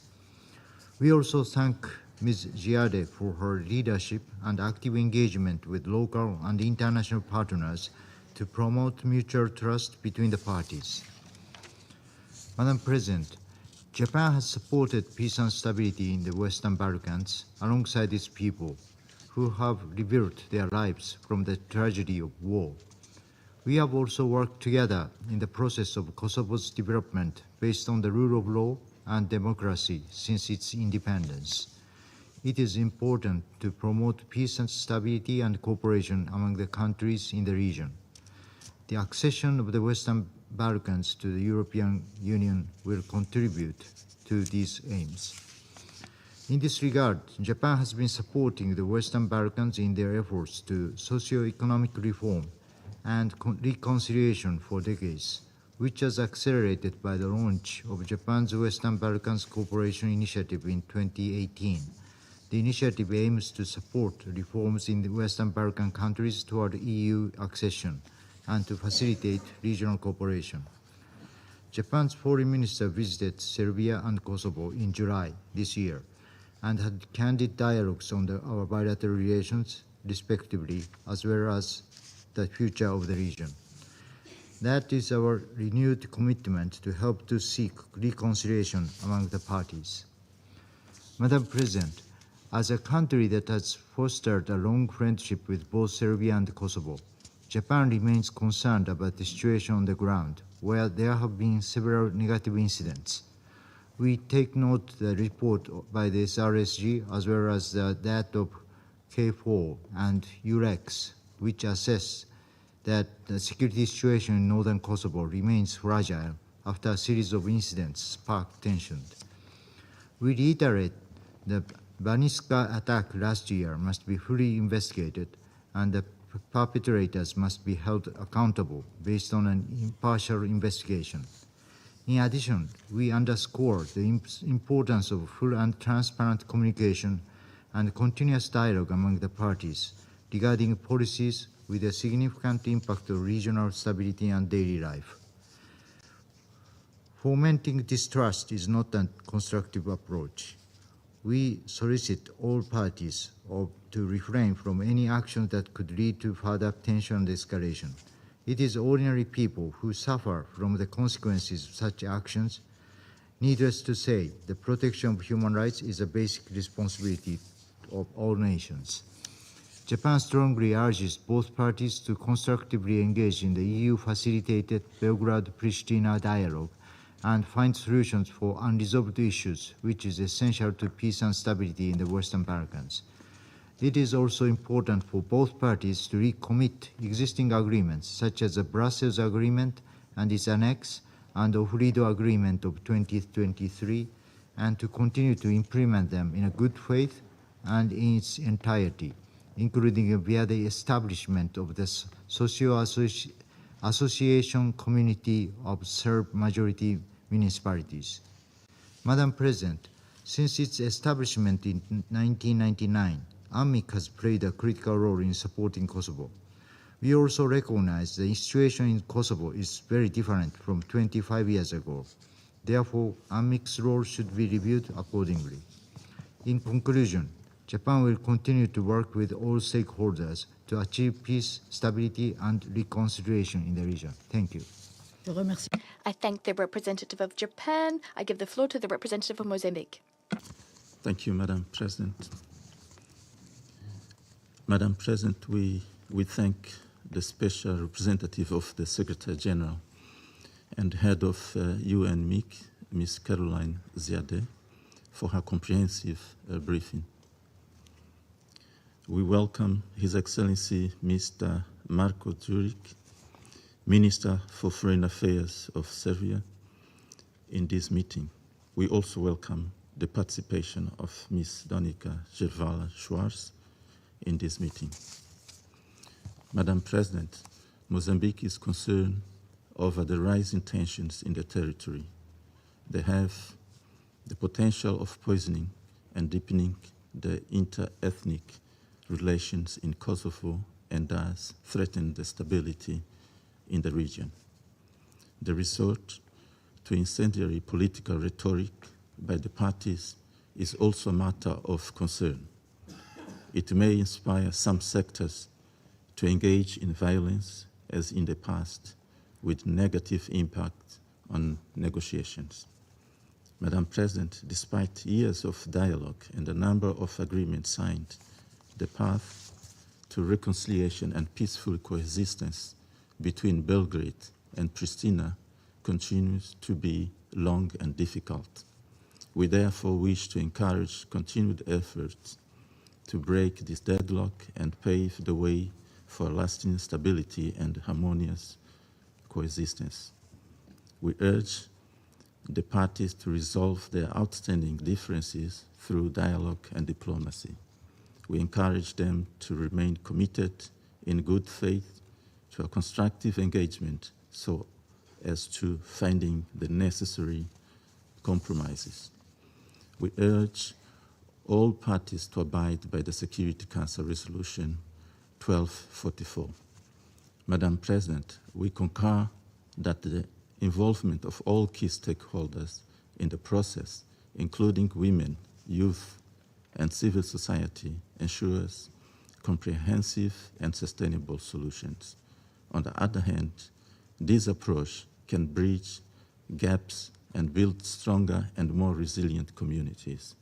Mozambique wishes to reiterate its support for the United Nations Interim Administration Mission in Kosovo and for all effort by regional actors and international stakeholders towards finding sustainable solution, paving the way for peace, stability and prosperity in Kosovo. I thank you, Madam President. I thank the representative of Mozambique and I give the floor to the representative of France. Madam President, I would like to begin by thanking the Special Representative of the Secretary-General, Madam Caroline Ziade, for her briefing, and I welcome amongst us the Minister for Foreign Affairs of Serbia, Mr. Marko Đurić, and from Kosovo, Madam Danica Gervala-Schwarz. Madam President, it is a matter of urgency that there be normalization in the relations between Serbia and Kosovo to see a reduction in tensions. The normalization of these relations is a guarantee for regional stability. This is an essential condition for the European perspective that both countries have chosen. France welcomes the free trade agreement, Central Europe Free Trade Agreement, unfreezing due to a compromise that was found between the two countries. The facilitating role of UNMIK to open and the government of Kosovo to reopen the border crossing point of Merdare was an important decision. This makes it possible to make progress in regional integration and European integration. Supplementary effort is expected to reduce the wait times at the border. France welcomes the decisions taken at the end of last year by the Serbian authorities to begin to implement the Brussels-Ohrid Agreement, as well as the statement of Prime Minister Vučević of the 9th of October that Serbia would commit to implement all its obligations as part of the dialogue facilitated by the European Union. This progress is encouraging, but it's still not enough. It must be continued so that the agreement concluded more than a year and a half ago be fully implemented. It's essential that the two parties show their willingness to make progress in this dialogue. Madam President, France condemns the multiple unilateral actions of the Kosovo authorities in the north of the country that affect the daily life of the Serbian community. These decisions are unnecessarily stoking tensions. France would recall that the Euro-Atlantic integration of Kosovo involves progress being made in the EU-facilitated dialogue. The status of parallel Serb structures has to be solved within this framework through the association of Serb-majority municipalities on the basis of the draft European Statute. The absence of progress on this point remains an obstacle to the effective implementation of the rights of people belonging to the Serbian minority in Kosovo. It is essential to restore representative democracy in the north of Kosovo and to re-establish the active participation of Serbs in local governance for the maintenance of order and the judicial system. The end of September saw the first anniversary of the attack in Banska, a tragic incident. It's unacceptable that those responsible for this crime are still free. They must be held accountable. The Serbian authorities know the commitments that they have undertaken and what they have to do in this regard. France will continue to follow developments in this matter. Madam President, the normalization of relations between Serbia and Kosovo cannot come about without the search for a compromise between the parties, and therefore it cannot happen without political courage to achieve it. France would call upon the Serbian Kosovo leaders to act responsibly and to honour their commitments. France will continue to support European mediation with a view to achieving a global, lasting and legally binding agreement. It is through dialogue and as part of European mediation that just and lasting solutions can be found. Let's recall that the European Union was given in this regard a mandate from the General Assembly. France supports UNMIK's efforts to strengthen the rule of law, respect for human rights and reconciliation between the communities in Kosovo in coordination with KFOR and ULEX Kosovo. The UNMIK's normalization of relations between Serbia and Kosovo, France is in favour of it continuing for as long as necessary. I thank you. I thank the representative of France and I give the floor to the representative of the Russian Federation. Madam President, we're grateful to the SRSG, Ms. Caroline Ziade, for her briefing regarding the situation in the province and the views she gave us. We welcome the participation of the Minister of Foreign Affairs of Serbia, Marko Đurić, in this meeting. We listened to the opinion of Ms. Sednica Saveta. Once again, we're under quite an impression. We're under the impression that she has quite vast historical knowledge and her in-depth political assessments, geopolitical reflections. Inter-ethnic tensions in Kosovo are at a 15-year high. The root of this evil is unchanged. It lies in the so-called authorities in Pristina's desire to establish full control over the northern part of the province populated by Serbs, with the connivance of their Western backers. Many of the specific manifestations of this aggressive course of action were reflected in the semi-annual report of the Secretary-General regarding the UN Interim Administration Mission in Kosovo, UNMIK. Among Pristina's malicious provocations, the ban on the circulation of the Serbian dinar in the province, the forced closure of administrative bodies serving Serbs in Kosovo, expropriation of land belonging to Serbian residents, the squeezing out of non-Albanian community institutions and businesses. Fabricated pretexts are being used to continue arresting Serbs. Schools and hospitals are being raided. Homes of returning refugees are being set alight and Orthodox churches are being desecrated. We join in the Secretary-General's call to take these threats very seriously. Despite the formal lifting of the unilateral embargo imposed in June of 2023, an embargo on goods from Serbia, at the only crossing open for entry, the Madare crossing, there are queues of trucks stretching for kilometers. In the West, as is customary, they prefer to turn a blind eye to all of this, waxing lyrical about the supposedly constructive steps being taken by Kosovo Albanians and giving them credit for solving a problem which they themselves created, ignoring their obligations under the Central European Free Trade Agreement. In 2024 alone, in Kosovo, there were 93 ethnically motivated incidents targeting Serbs. Since the ultra-nationalist movement, Self-Determination, came to power in February of 2021, the number of such incidents rose to 550. The so-called Prime Minister, Albin Kurti, de facto declared war on all things Serbian. The Orthodox community in the province is barely surviving, and yet he cynically asserts that he is supposedly continuing to fight today's fascism, at home and abroad. End of quote.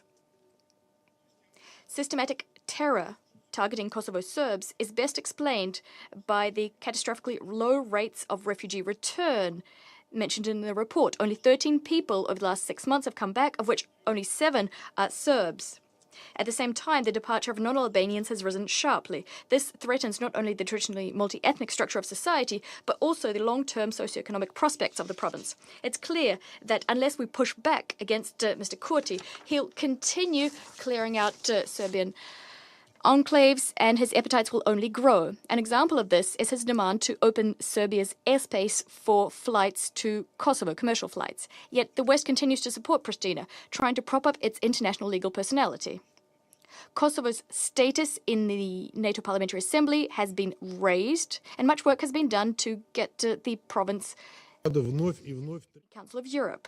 In turn, Belgrade is repeatedly facing demands to recognize the so-called independence of the province, to raise the pressure, the so-called obligations supposedly stemming from the oral Brussels-Ohrid understandings of 2023 have been added to Chapter 35 of Serbia's Euro integration dossier. Yet the formal documents, that are the Brussels agreements of 2013 and 2015, have been deliberately forgotten because these documents, inter alia, bind Pristina to establishing the community of Serbian municipalities in Kosovo. Let me repeat for everyone in the chamber. The establishment of this community is not simply a wish, it is an obligation placed upon Pristina, one it has been sabotaging for decades. This obligation must be implemented in full, without any pseudo-compromises on the part of our Western colleagues. We demand an end to be put to these fraudulent games and to immediately oblige Pristina to begin establishing the community. A clear threat to security in the region is also posed by the external stoking of the Kurti regime's military component. NATO members continue to supply Kosovo with weapons, including armed personnel carriers, anti-tank rocket launchers, reconnaissance, and strike drones. In 3 years, Pristina hopes to put into service over 350 units of armored vehicles and to establish its own fleet of military helicopters. This is a flagrant violation of UN Security Council Resolution 1244, which deems the international contingent the sole acceptable military presence in the province. We support the package of measures proposed by the President of Serbia, Mr. Aleksandar Vučić, aimed at overcoming the deep crisis the settlement process is currently in. This is a return to the status quo ante, implying Pristina fully cancelling measures taken against the province's Serbs. These are discriminatory measures. It also calls for Pristina to cease humanitarian and police terror, to return Serbian representatives to legislative, judicial, and municipal bodies. We deem this to be justified, that is, Belgrade's intent to once again request a return to Kosovo of up to 1,000 Serbian servicemen and policemen based on UNSCR 1244. We've been following very closely what began in April 2023, that is, the trial against the leaders of the so-called Kosovo Liberation Army taking place in The Hague. This trial was supposed to take place years ago as part of the International Criminal Tribunal for the former Yugoslavia, yet the ICTY turned a blind eye to the crimes committed by these individuals. Reports about the court make clear that defendants are trying to exercise pressure on witnesses, and if there are convictions handed down, then the time spent in detention is then subsequently reduced on appeal. We hope that the criminals will be getting the punishment they deserve, even if it is much delayed. The West's political protectionism vis-à-vis Pristina is increasing Mr. Kurti's ambitions of a greater Albania being built. He's trying to destabilize regions in central Serbia using the Muslim population. He's enthusiastically meeting with representatives of the Serbian opposition, marginal figures. There's been no reaction from Washington nor Brussels to the interference of the national movement self-determination in electoral processes in northern Macedonia, and attempts to undermine the territorial integrity of Montenegro are being ignored. Madam President, under these difficult circumstances, UNMIK is needed more than ever, much like the maintenance of its staffing and its financing. Regular discussions of the situation in Kosovo should remain on the Council's agenda, and these discussions should be public.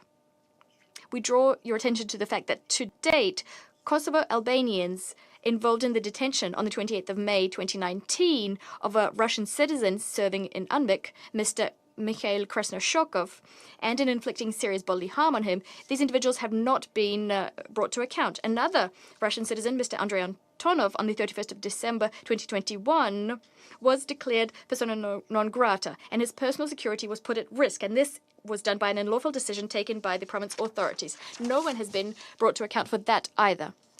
The Russian position on Kosovo is unchanged. We favor Belgrade and Pristina reaching a sustainable, mutually acceptable agreement, strictly falling within the international legal framework, that is UNSCR 1244.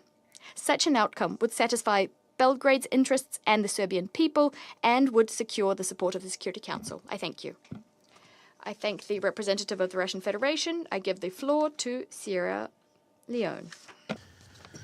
Thank you, Madam President.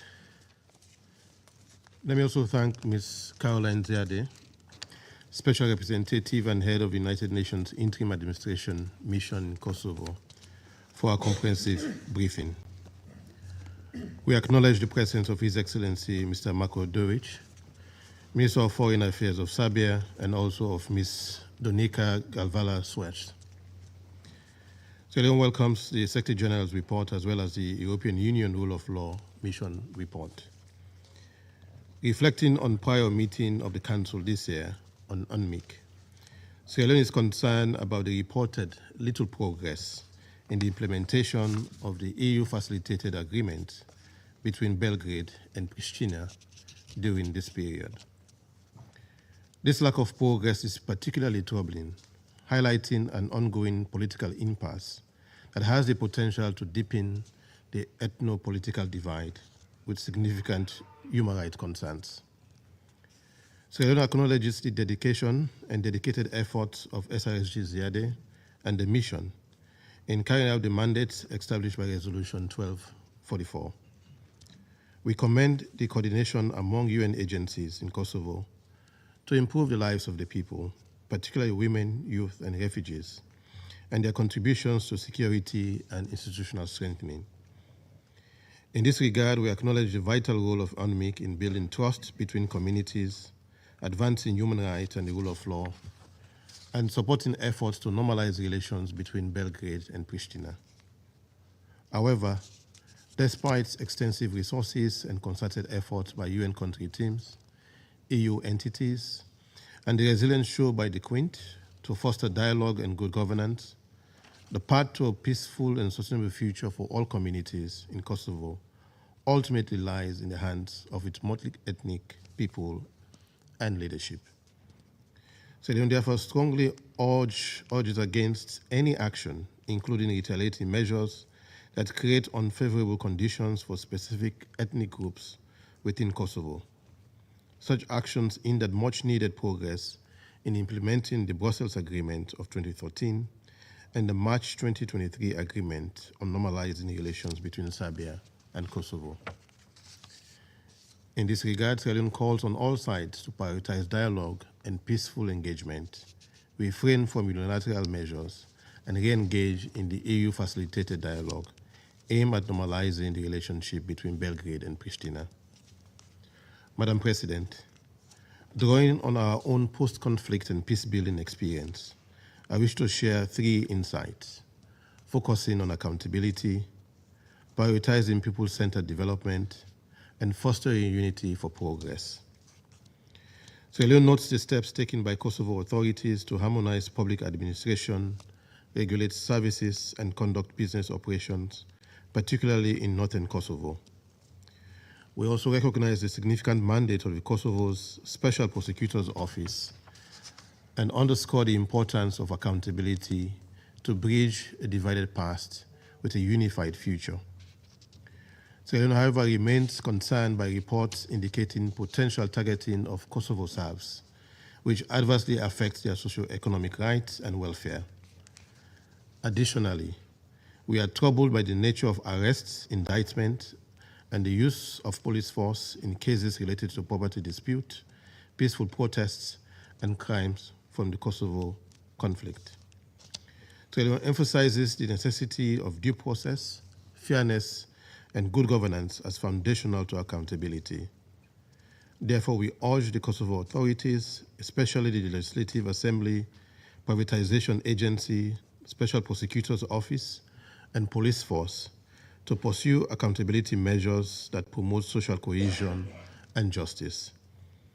Inspired by Sierra Leone's Truth and Reconciliation Commission, we advocate for consultative, non-adversarial approaches that respect rights and foster healing and reconciliation.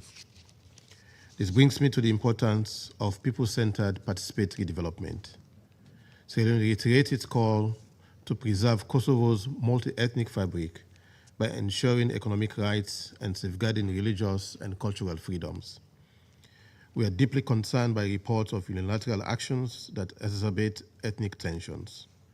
Notably, the phased implementation of currency regulation has imposed hardship on ordinary people, restricting freedom of movement and excluding Kosovo Serbs from police and judicial roles, whilst concentrating special operation units in northern Kosovo further complicates the situation. Mindful of Kosovo's fragile past, Sierra Leone urges the authorities to embrace representative, inclusive, and consultative decision-making processes, particularly in matters implicating local communities. Similarly, in light of the upcoming general elections, we emphasize the civic responsibility of all citizens to refrain from actions that undermine the authority of the Kosovo government or hinder participation in public dialogue and elections. Finally, the failure to adhere to peace agreement, especially the delayed establishment of the Association or Community of Serb-majority municipalities, and Serbia's opposition to Kosovo's international aspirations, signifies a zero-sum approach that ultimately would harm the people of Kosovo. While current frameworks may not resolve all challenges in the region, it is essential that negotiations proceed with genuine commitment from both parties. Diplomatic fora must not be used for political leverage at the expense of progress, and state institutions should never serve as bargaining tools. Constructive engagement through existing diplomatic channels is vital.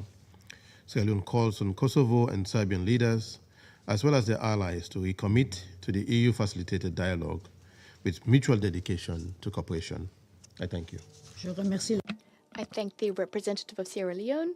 I now invite the representative of Algeria to take the floor. Thank you, Madam President. I welcome the presence of His Excellency Mr. Marko Đurić, Minister of Foreign Affairs of Serbia, to this meeting. I also thank SRSG Caroline Ziade for her insightful briefing, and I listened carefully to the remarks made by Ms. Donika Jevala-Swartz. Madam President, Algeria remains concerned by the tense atmosphere and the potential of escalation that persists in northern Kosovo. Unilateral actions undertaken by authorities in Kosovo without consultation or agreement with Kosovo Serbs representatives are a source of deep concern. These include the implementation of the new currency regulation, the closure of post offices and other institutions financed by Serbia, and the intended reopening of the highly symbolic main bridge in Mitrovica to vehicle traffic. These unilateral actions continue to have a negative impact on the daily lives and socioeconomic rights of thousands of Kosovo Serbs and other non-majority communities. They also contribute to raising tensions among communities, undermining any progress toward a peaceful solution, and may overcomplicate the political process. In the meantime, relations between Belgrade and Pristina are increasingly deteriorating in an already tense and fragile security situation without any tangible progress in the EU-facilitated dialogue. Against this backdrop, I'd like to stress the following. First, Algeria reiterated its call to refrain from any action that could lead to escalation and ethnic tensions in Kosovo. It is necessary to favor consultations and coordination between the parties and avoid decisions that could undermine the fragile stability in Kosovo and hinder efforts towards normalization. Second, we stress once again the necessity of ensuring adequate representation of Kosovo Serbs and other minorities in local and judicial institutions. In this regard, it is important to accelerate the organization of local elections in the northern municipalities of Kosovo and undertake the necessary measures to establish the association community of Serb municipalities. Equally important is the strengthening of the rule of law in Kosovo, including by granting Kosovo Serbs access to key positions in judicial institutions such as judges and prosecutors' positions. Third, we appreciate the vital role of UNMIK under the leadership of Special Representative of the Secretary General, Ms. Caroline Ziade, in stabilizing the situation on the ground. We encourage the mission to continue its efforts toward building trust and bridging divides across communities to ensure stability and avoid any potential clashes. Fourth, the EU facilitated dialogue aiming to advance the political process toward a peaceful settlement of this conflict remains critical. We encourage the parties to favor diplomacy and negotiations to reach a prompt, just, and peaceful solution that guarantees a prosperous future for all. Finally, Madam President, Algeria reiterates its support for all efforts toward a mutually acceptable solution within the framework of the UN Security Council Resolution 1244 and with the full respect of the principles enshrined in the UN Charter. I thank you. I thank the representative of Algeria. I give the floor to the Republic of Korea. Thank you, Madam President. I would like to begin by thanking SRSG Giade for her very important and informative briefing. My delegation also welcomes His Excellency Mr. Marko Đurić, Minister for Foreign Affairs, and Her Excellency Ms. Donika Gerbala-Šubarc, Deputy Prime Minister of Kosovo, to the Council. Madam President, the Republic of Korea supports a peaceful resolution of issues related to Kosovo and Serbia through political dialogue and negotiations. When Serbia and Kosovo agreed to resume negotiations last year to normalize relations, we hoped that the foundation had been laid for peace. However, discussions to implement the 2023 agreement have not made substantive progress yet, and a tense atmosphere between Belgrade and Pristina continues to prevail. According to the recent ESTRI report, provocative unilateral actions have served to further undermine any positive steps made thus far and erode trust among communities. Such actions include the closure of several Serbian financial and postal institutions, attempts to reopen the Mitrovica Bridge in northern Kosovo, as well as the implementation of new currency regulations, which have been disruptive for the local populations. Against this backdrop, I'd like to focus on the following points. First, we call on all parties to refrain from any provocative statements and unilateral actions that can ignite further conflict. Such activity not only impacts the daily lives and the socio-economic rights of those affected, but also jeopardizes the opportunity to achieve the peace and stability crucial for a prosperous future. For normalizations to take place in the region, there can be no impunity for crimes, regardless of the identity of the perpetrators. This includes the attacks against the Kosovo police in Banska village last year. Second, we encourage both sides to constructively re-engage in EU-facilitated negotiations towards achieving the goal of normalized relations and lasting peace. Kosovo and Serbia must focus on narrowing their differences regarding the implementation of the Brussels Agreement. A roadmap exists. Now it is up to both sides to take the next steps on the path toward peace. My delegation reiterates that EU-facilitated dialogue is the best platform to bridge gaps between the two sides, and firmly believes that contentious issues should be discussed within this framework in good faith. In this regard, we welcome last week's trilateral meeting in Brussels among EU facilitator and the chief negotiators from both sides. Lastly, my delegation commends the staff of UNMIK for the invaluable contribution it has made to maintain stability in Kosovo and the surrounding region, and to build trust between local communities in conjunction with international partners such as KFOR and the ULEX, EU Rule of Law Mission in Kosovo. A more efficient division of labor among the institutions will benefit all interested parties. In closing, Madam President, it is our sincere hope that the Western Balkan region, whose recent past has been one of violence and tragedy, will soon achieve reconciliation, peace, and prosperity. The Republic of Korea stands ready to cooperate with all stakeholders to help ensure that the future of the region is one of a peaceful coexistence. I thank you. I thank the representative of the Republic of Korea and now give the floor to the representative of China. President, I welcome the presence of Serbian Foreign Minister Đurić at today's meeting. I have listened carefully to the briefer of SRSG Ziade. The issue of Kosovo bears on peace and stability in the Balkans and in Europe as a whole. China's position on the Kosovo issue is consistent and clear. We believe that any unilateral action will not contribute to the settlement of the Kosovo issue, and nor will it be conducive to regional peace and stability. We support the parties concerned within the framework of the Council Resolution 1244 in reaching a mutually acceptable political solution through dialogue and consultation.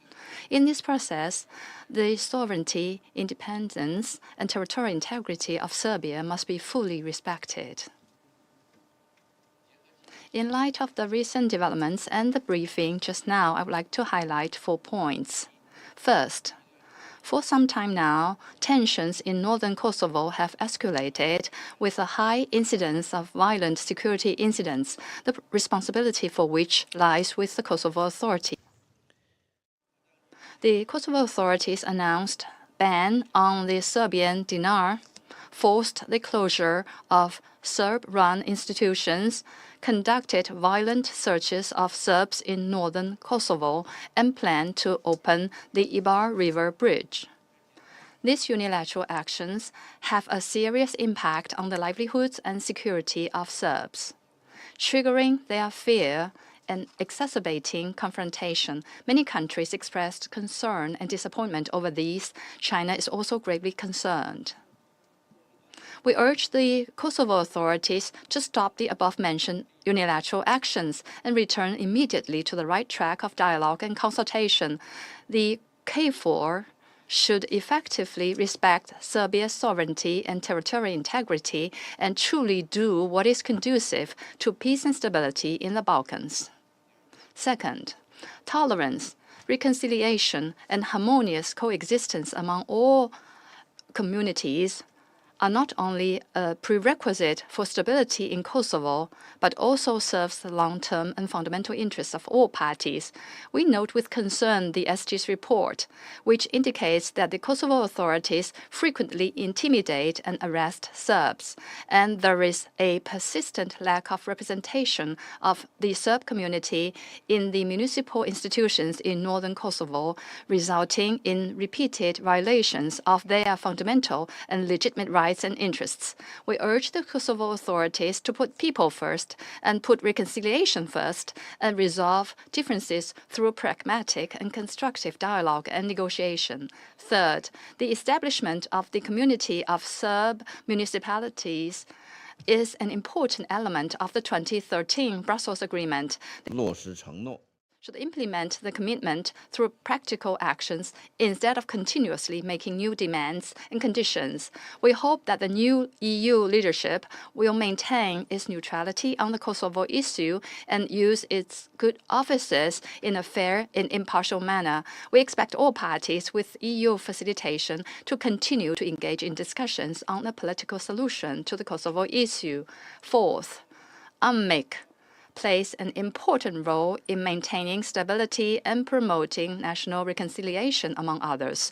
The UN and this Council should continue to maintain the attention to and input in the Kosovo issue, support UNMIK in the full implementation of its mandate, and support SRSG Ziade in her work.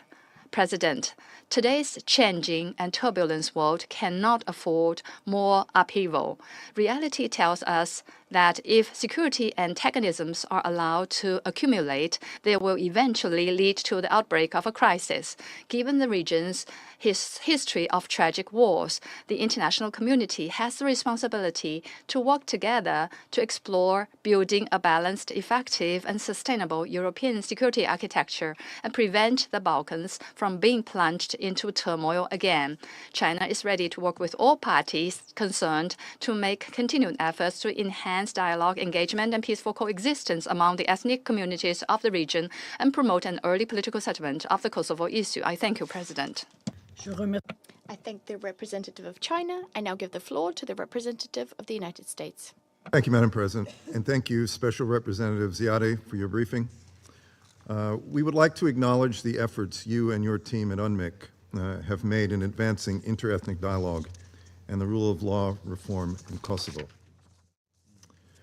We are duty-bound to also acknowledge there are other UN resident agencies in Kosovo who are more appropriately doing this type of work. After a quarter of a century, UNMIK has long outlived its original mandate, and the United States calls for the Council to review UNMIK in Kosovo and work toward its eventual sunset. There are much greater demands on the Security Council's time, as we all know, and these briefings should be reduced to annual private meetings. We also urge UNMIK in future reporting to retain a neutral viewpoint to better reflect UNMIK's impartiality. It has been more than a year since the Serb paramilitary attack on the Kosovo police station near the Banska Monastery in northern Kosovo, and Serbia has made no meaningful progress in holding accountable those involved, including the self-proclaimed leader of the attack, Milan Radojcic. We urge full accountability in accordance with the rule of law. We also remain concerned over uncoordinated actions taken by the government of Kosovo, which are inconsistent with Kosovo's commitment to work through the EU-facilitated dialogue. These actions affect the welfare of vulnerable and non-majority communities and undermine the path to normalization between Kosovo and Serbia. The United States shares the aspiration of the people of the Western Balkans, including Kosovo and Serbia, to build greater regional economic integration, foster regional stability, democracy, and multi-ethnic societies, and to enshrine the rule of law. The EU-facilitated dialogue is the agreed path for normalization between Serbia and Kosovo and progress towards membership in European institutions. The United States continues to work with the EU, the OSCE, and NATO partners to keep tensions low in the north of Kosovo, to deter escalatory measures by either party, and to push forward on implementing all dialogue commitments between Serbia and Kosovo, including the establishment of the Association of Serb-majority municipalities. We caution both sides against uncoordinated or escalatory actions and urge them to resolve issues within the dialogue's framework. The ultimate goal of the United States remains eventual mutual recognition. Thank you, Madam President. I thank the representative of the United States, and I now give the floor to the representative of Malta. President, and I thank Sarah Zadeh for her briefing. I also welcome the participation of the Minister of Foreign Affairs of Serbia and the Deputy Prime Minister of Kosovo to today's meeting. Malta welcomes the recent positive developments and the breakthrough agreement reached at the Berlin Process Summit. The unblocking of CEFTA and the lifting of restrictions on imports from Serbia into Kosovo is a positive step towards normalization of relations and allows both sides to reap the benefits of the CEFTA framework. The official registration of the property of the Visoki Dakani Monastery is also worth mentioning and condemning. However, we remain concerned about the latest developments. We remain concerned about the latest developments highlighted by the SRSG in her briefing. Actions that risk escalating the situation on the ground must cease. They undermine regional stability and endanger peace and security.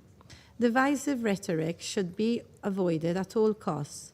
Dialogue and good faith cooperation are essential for resolving differences and ensuring stability. We call on both sides to look for and work towards compromise solutions that lead to sustained peace and economic and social progress. We support all ongoing efforts to facilitate a peaceful and sustainable solution that addresses the legitimate concerns of all parties involved. However, dialogue is not an end in itself. It is now time for action. We urge for concrete actions by both sides that ensure de-escalation and safeguard the safety and interests of all residents. We call on parties to respect their obligations stemming from the agreement on the path to normalization of relations between Serbia and Kosovo, and to take actions that address these obligations. Upholding existing agreements and commitments is crucial for any progress to be achieved. All parties need to prioritize the respect for human rights and the protection of the civilian population in all decisions. We remain concerned by the lack of progress on the formation of the Association of Serb-majority municipalities. This would be instrumental in this normalization process, and we call for swift progress to be achieved on this in the coming months. President, a year has passed since the terrorist attacks on the Kosovo police force. Unfortunately, there has been no significant developments on this case. The perpetrators of the September 2023 attacks are still to be brought to justice, and those responsible must be held accountable. The EU-facilitated dialogue remains the best platform to facilitate dialogue between both sides. We encourage better use of this framework to ensure that decisions taken do not pose unnecessary hardships on communities. Malta firmly believes that both Kosovo and Serbia's future lies within the EU. We invite both countries to pursue the crucial reforms that lead towards EU integration based on the full participation of all relevant stakeholders from within civil society, including vulnerable and marginalized communities. The full, equal, meaningful and safe participation of women in the political sphere and the decision-making process is crucial. Malta also acknowledges the importance of the role of UNMIK in promoting security and stability and commends the work of the SRSG. We continue to fully support the mission's presence in Kosovo and its commitment to the preservation and promotion of human rights, gender equality, and the empowerment of women and youth. In closing, President, I express our hope that both parties can overcome the current stalemate characterized by ongoing provocative actions, dangerous rhetoric, and unkept promises. We urge both parties to direct all efforts to avoid backsliding on the progress achieved and encourage leaders to uphold their commitments and deliver tangible actions that are crucial for finding a mutually beneficial long-lasting, peaceful solution. Thank you. Je remercie. I thank the representative of Malta. I will now deliver a statement in my capacity as the representative of Switzerland. At the outset, like colleagues before me, SRSG for her briefing. I'd also like to welcome the Ministers of Foreign Affairs of Serbia and Kosovo. Switzerland has deep and long-standing ties with the Western Balkans. The diaspora coming from this region plays an essential role in Switzerland, serving as a bridge between our societies, which fosters mutual understanding. Since we joined the Security Council, we've witnessed very tense situations in the 4th municipalities in northern Kosovo. Challenges to stability and good interethnic relations persist.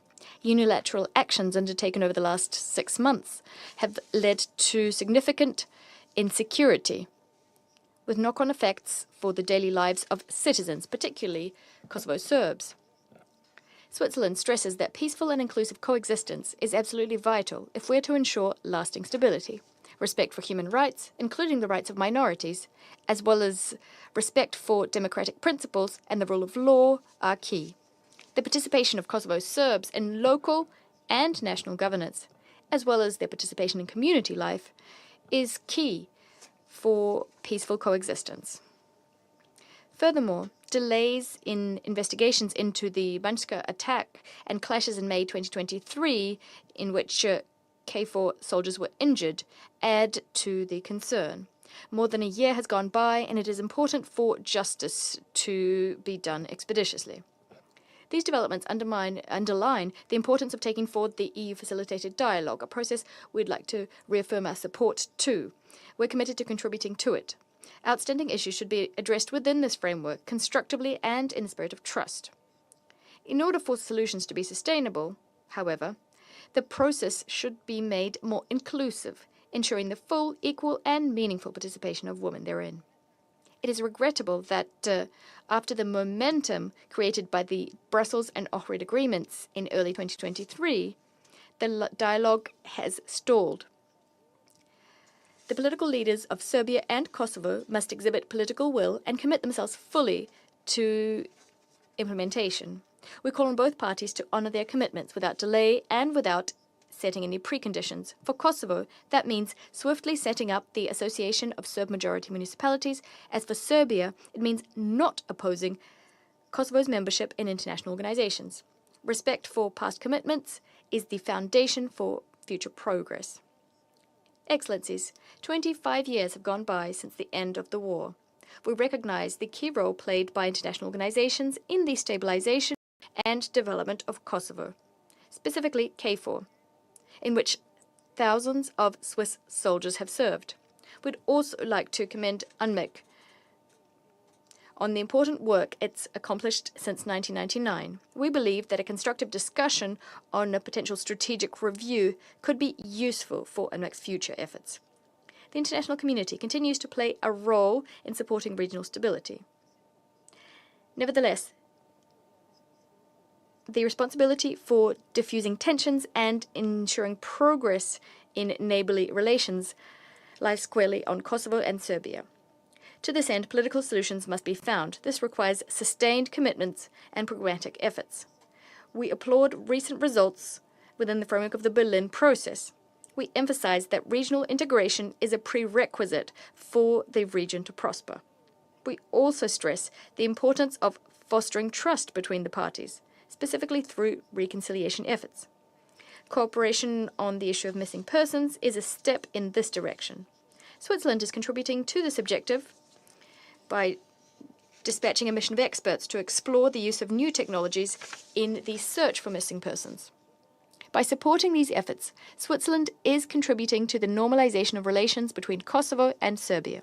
We will continue to work so as to foster peace and prosperity in the Western Balkans, even beyond our role here on the Council. I thank you. I now resume my function as President of the Council. His Excellency Mr. Marko Duric, Minister of Foreign Affairs of Serbia, has asked for the floor to make a further statement. Before giving him the floor, I would like to recall to the members of the Council that in preparing this meeting, we agreed with the two delegations that they could go beyond their normal speaking time of 5 minutes and go up to 20 minutes. And I would like to thank both of them for having kept to the time limit. And we agreed that if delegations wanted to, they could take the floor for a second time for 7 minutes maximum. And I trust them that they will also keep to this second commitment. So I give the floor to Minister Mr. Marko Duric.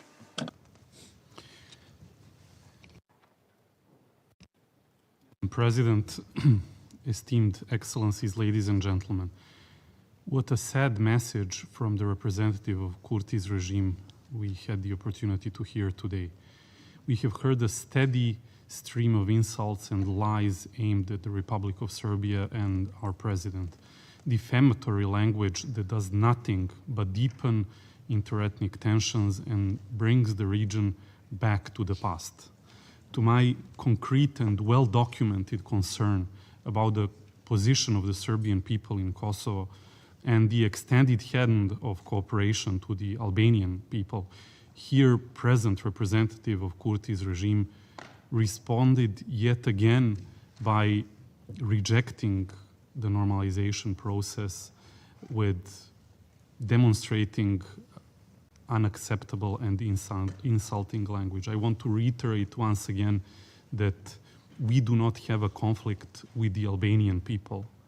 We have only issues with the regime that systematically oppresses the Serbian and other non-majority communities in Kosovo and Metohija. I will try to quickly reflect on just a few things Kurti's representative here said. First of all, their obsession with President Vučić is telling us a number of things. Firstly, he is leading Serbia well, and the strengthening of our economic security and foreign political position is making some of them bitter and furious. And they are showing yet again disrespect to the victims of conflicts and including genocide by using inappropriately this term. Especially this is true having in mind the fact that more than 2/3 of the Serbian community, in fact, have been forcefully expelled from Kosovo and Metohija. On the ground, they may be trying to create a different reality and expel all the Serbs through actions that are unacceptable in the 21st century. But in line with international public law, in this hall, President Vučić is your president as well. And it is not appropriate and is insulting for many people to treat him and speak in this way.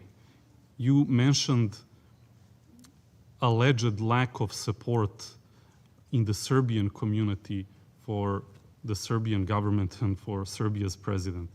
Well, this reminds me of something very significant. For already 3 election cycles in a row, Kurti's regime is preventing the Serbs to participate in Serbian elections. It is preventing them to exercise their basic democratic rights, and this has been repeatedly condemned by the international community, including some of the council members that are the strongest advocates of so-called independent Kosovo. Thirdly, very significantly, Mrs. Gervala is playing a well-known technique of dehumanization through discreditation and labeling, which diminishes empathy and creates a context in which harm or forceful removal of individuals that are target of such techniques becomes unacceptable. Let us abandon such defamatory language. Before I finish, I also want to say that I do not hide the fact that as part of my work in Kosovo over the years, I have met Milan Radojčić, just as I have met Albin Kurti, just as I have met Ramush Haradinaj, Tači, and many others who are now in prison for war crimes against the Serbian community. I unequivocally condemn any violence committed against any ethnic community in Kosovo and Metohija, but I have a question here. Why is the government of Albin Kurti withholding evidence about the incident in Banjska, evidence that have been requested many months ago by Serbian prosecution office through EULEX? Everybody in Kosovo knows about the fact that your government is withholding this evidence. And while we join in the mourning for all of the victims in Banjska, including Mr. Afrin Bunjaku, which President Vučić has mentioned publicly, we demand evidence about the killings of Igor Milenković, Bojan Mijailović, and Stefan Nedeljković. Please remember these names. Their families and the public deserve answers. Was against them applied excessive force? Was it applied in a murderous and criminal way? The public deserves answers. And finally, you have called, among other many defamatory things, called Serbia fascist. As a descendant coming from a family of Holocaust survivors, I want to draw the attention of the international community to the fact that the government of Albin Kurti is in fact renovating and has finished renovating the house of Džafer Ibrahim Deva in southern Mitrovica. He was one of the founders of the SS Skanderbeg division, as recently stated by the German ambassador in Pristina, and was one of the most prominent Albanian Quisling and associates during the Second World War. He initiated and committed crimes against many Serbs, Jews, and Roma. However, today Pristina authorities perceive him as a national hero, with schools and streets being named after him, and now he has his own memorial as well in Mitrovica, built by Kurti's government. Finally, I want to conclude that I imagine, and I dare to imagine, that we can create a totally different future if we agree to work together to protect human rights, to reject extremism, and to uphold international law.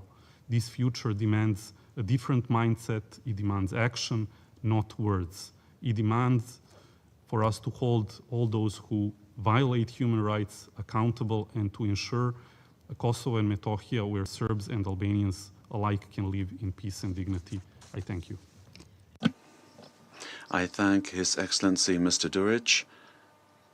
Madam Donika Gavala-Schwarz has asked for the floor to make another statement. I give you the floor.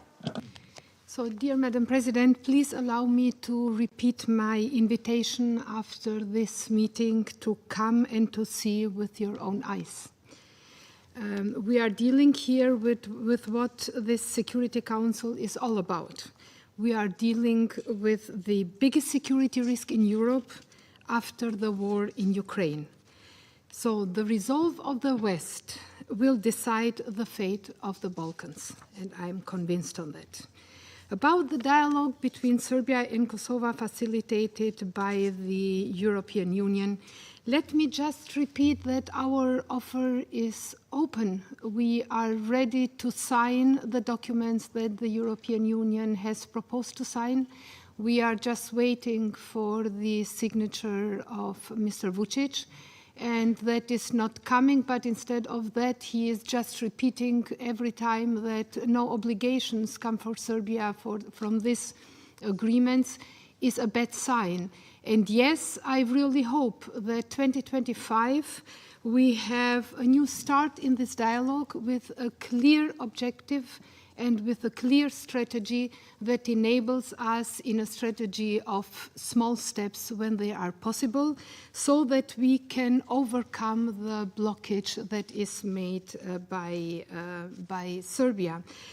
The participation of the Serbs in the institutions of the Republic of Kosovo is a question that is very sensitive to us, because nobody expelled the Serbs from the institutions. Serbia asked them to leave the institutions. Serbia threatened those who didn't want to leave, and Serbia made it impossible for them to remain in the institutions of Kosovo, and so to be better integrated and to have a stronger voice when it is about their needs and when it is about their everyday lives and their families. So Serbs in Kosovo have started, and I believe they will continue to integrate more and more in the institutions. And the threats that are coming towards those who are already doing that, from criminal structures and directly from Belgrade, will not be able to stop those who want to live in a democratic and in a free Kosovo, in a country that will enable them to be faster citizens of the European Union, that if they would be living in Serbia itself. I believe that the message have been understood by them. So not the threats of Vučić expressed in the last measures that they have taken, which have been criticized today and yesterday very strong by the European Union, but nothing will be able to stop them in trying to build a better future in the country of Kosovo, and there they have the full support of the government, but not only the government, but the institutions of the Republic of Kosovo. The Serbian citizens in the four municipalities in the northern part of Kosovo have said in November 2022 to UNDP that that only 17% of them do trust the Kosovo police that time. We speak on 2022. Today, we have not only doubled the trust of the citizens of our country in the four municipalities, but we are working on that so that trust can increase by every day. No complaints at all from citizens of those four municipalities against the central authorities. Private businesses who are already there bring services to all citizens, not only to some ethnic groups, and not a single property damaged by the Kosovo police. So I invite Serbia, and I invite all those who are critical to the minority rights level in Kosovo. I invite especially Serbia to level up the rights of minorities in Serbia itself. We have already expressed over the time that we are ready to apply the principle of reciprocity in regard to minority rights with Serbia. So there I mean the rights of the Albanian minorities in Serbia who are facing discrimination and a kind of treatment that should not be allowed in countries who do express to want to join the European Union. So in the Preševa Valley, we are watching very carefully, and if Serbia means that the rights of Serbs in Kosovo are not respected, then we are really ready to apply reciprocity and to see which is the better example and which not. And by the way, Serbia and Russia were speaking of 83 attacks. Only Serbia and Russia were speaking of 83 attacks. And let me assure you that not one single of them is an inter-ethnic attack. These are just ordinary crimes that the Kosovar police is trying to manage the proper way, like it needs to be done in every country where the law rules. I know that the Russian representative that left us doesn't like what I said.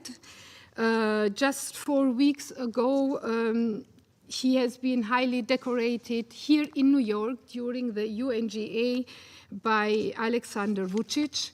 And let me be very clear about what he said with persona non grata and all the things. Representatives of this aggressive Russian Federation, who had started a terrible war against Ukraine, to erase Ukraine with the aim to erase Ukraine as a country, are really not welcomed in the Republic of Kosovo. So we will continue watching very carefully who is there and looking very carefully if they present a threat for our national security, and then we will act with the instruments that a democratic and free state has in the disposition. By the Russian representative was mentioned the Kosovo Liberation Army, again being used to give the impression that only criminals are on Kosovar side, and on Russian and Serbian side we have this everywhere Mother Teresa's. Let me say something. Together with NATO, we defeated Milosevic, and together with NATO, we stopped genocide and the killing of thousands of civilians. A lot of brave, sincere boys and girls defending their own families and defending their own country. I know that the Russian Federation, this Russian Federation, does not understand that because you deal with mercenaries, but in our case, we are very clear on that. So, I need to conclude with just a last sentence. In the document of the Serbian Academy of Science from 1986, you will find, and it is a fundamental document that served Milosevic for the 4 wars that he waged in former Yugoslavia. Mr. Zbogar will know what I mean. You will find this language that the Serbian representative has used today. 4 times you will find mentioning genocide of Albanians, 1986. Serbia was then ruling in Kosovo. You will find mentioning of genocide 4 times in this document. It's the same strategy, this is the same language as before, and I need again to ask you, please, double-check the informations you are dealing with, because you are so present as international community in our country that you are able and you are capable to deal with informations and to help us to combat the disinformation. Thank you very much. I thank Madame Gavela Schwarz, and the representative of the Russian Federation has asked for the floor for a further statement. I give you the floor. Thank you, President. Of course, I would like to respond to Ms. Gavela Schwarz, who was invited to the Security Council under Rule 39 of the Provisional Rules of Procedure as a person who should inform the Security Council regarding brief the Council regarding the situation on the agenda. For the second time now, she told us about Milosevic, history, various military honors, conflicts, and she cannot focus and answer the questions which were put to her related to the implementation of Resolution 1244, the implementation of the Brussels agreements dated 2013 and 2015, regarding the establishment of the community of Serb municipalities, as well as about the reasons for and violations of the rights of the Serbian population in the province of Kosovo. Why are Serbs being subjected to violence? Why are people being detained, including minors? Why they're being detained because they're singing in Serbian? Why are the homes of returning refugees being set ablaze? Why are Orthodox churches being desecrated? This is what our meeting should be focusing on. But clearly there are no answers to those questions. Thank you. I thank the representative of the Russian Federation. There are no more speakers on my list. The meeting is adjourned.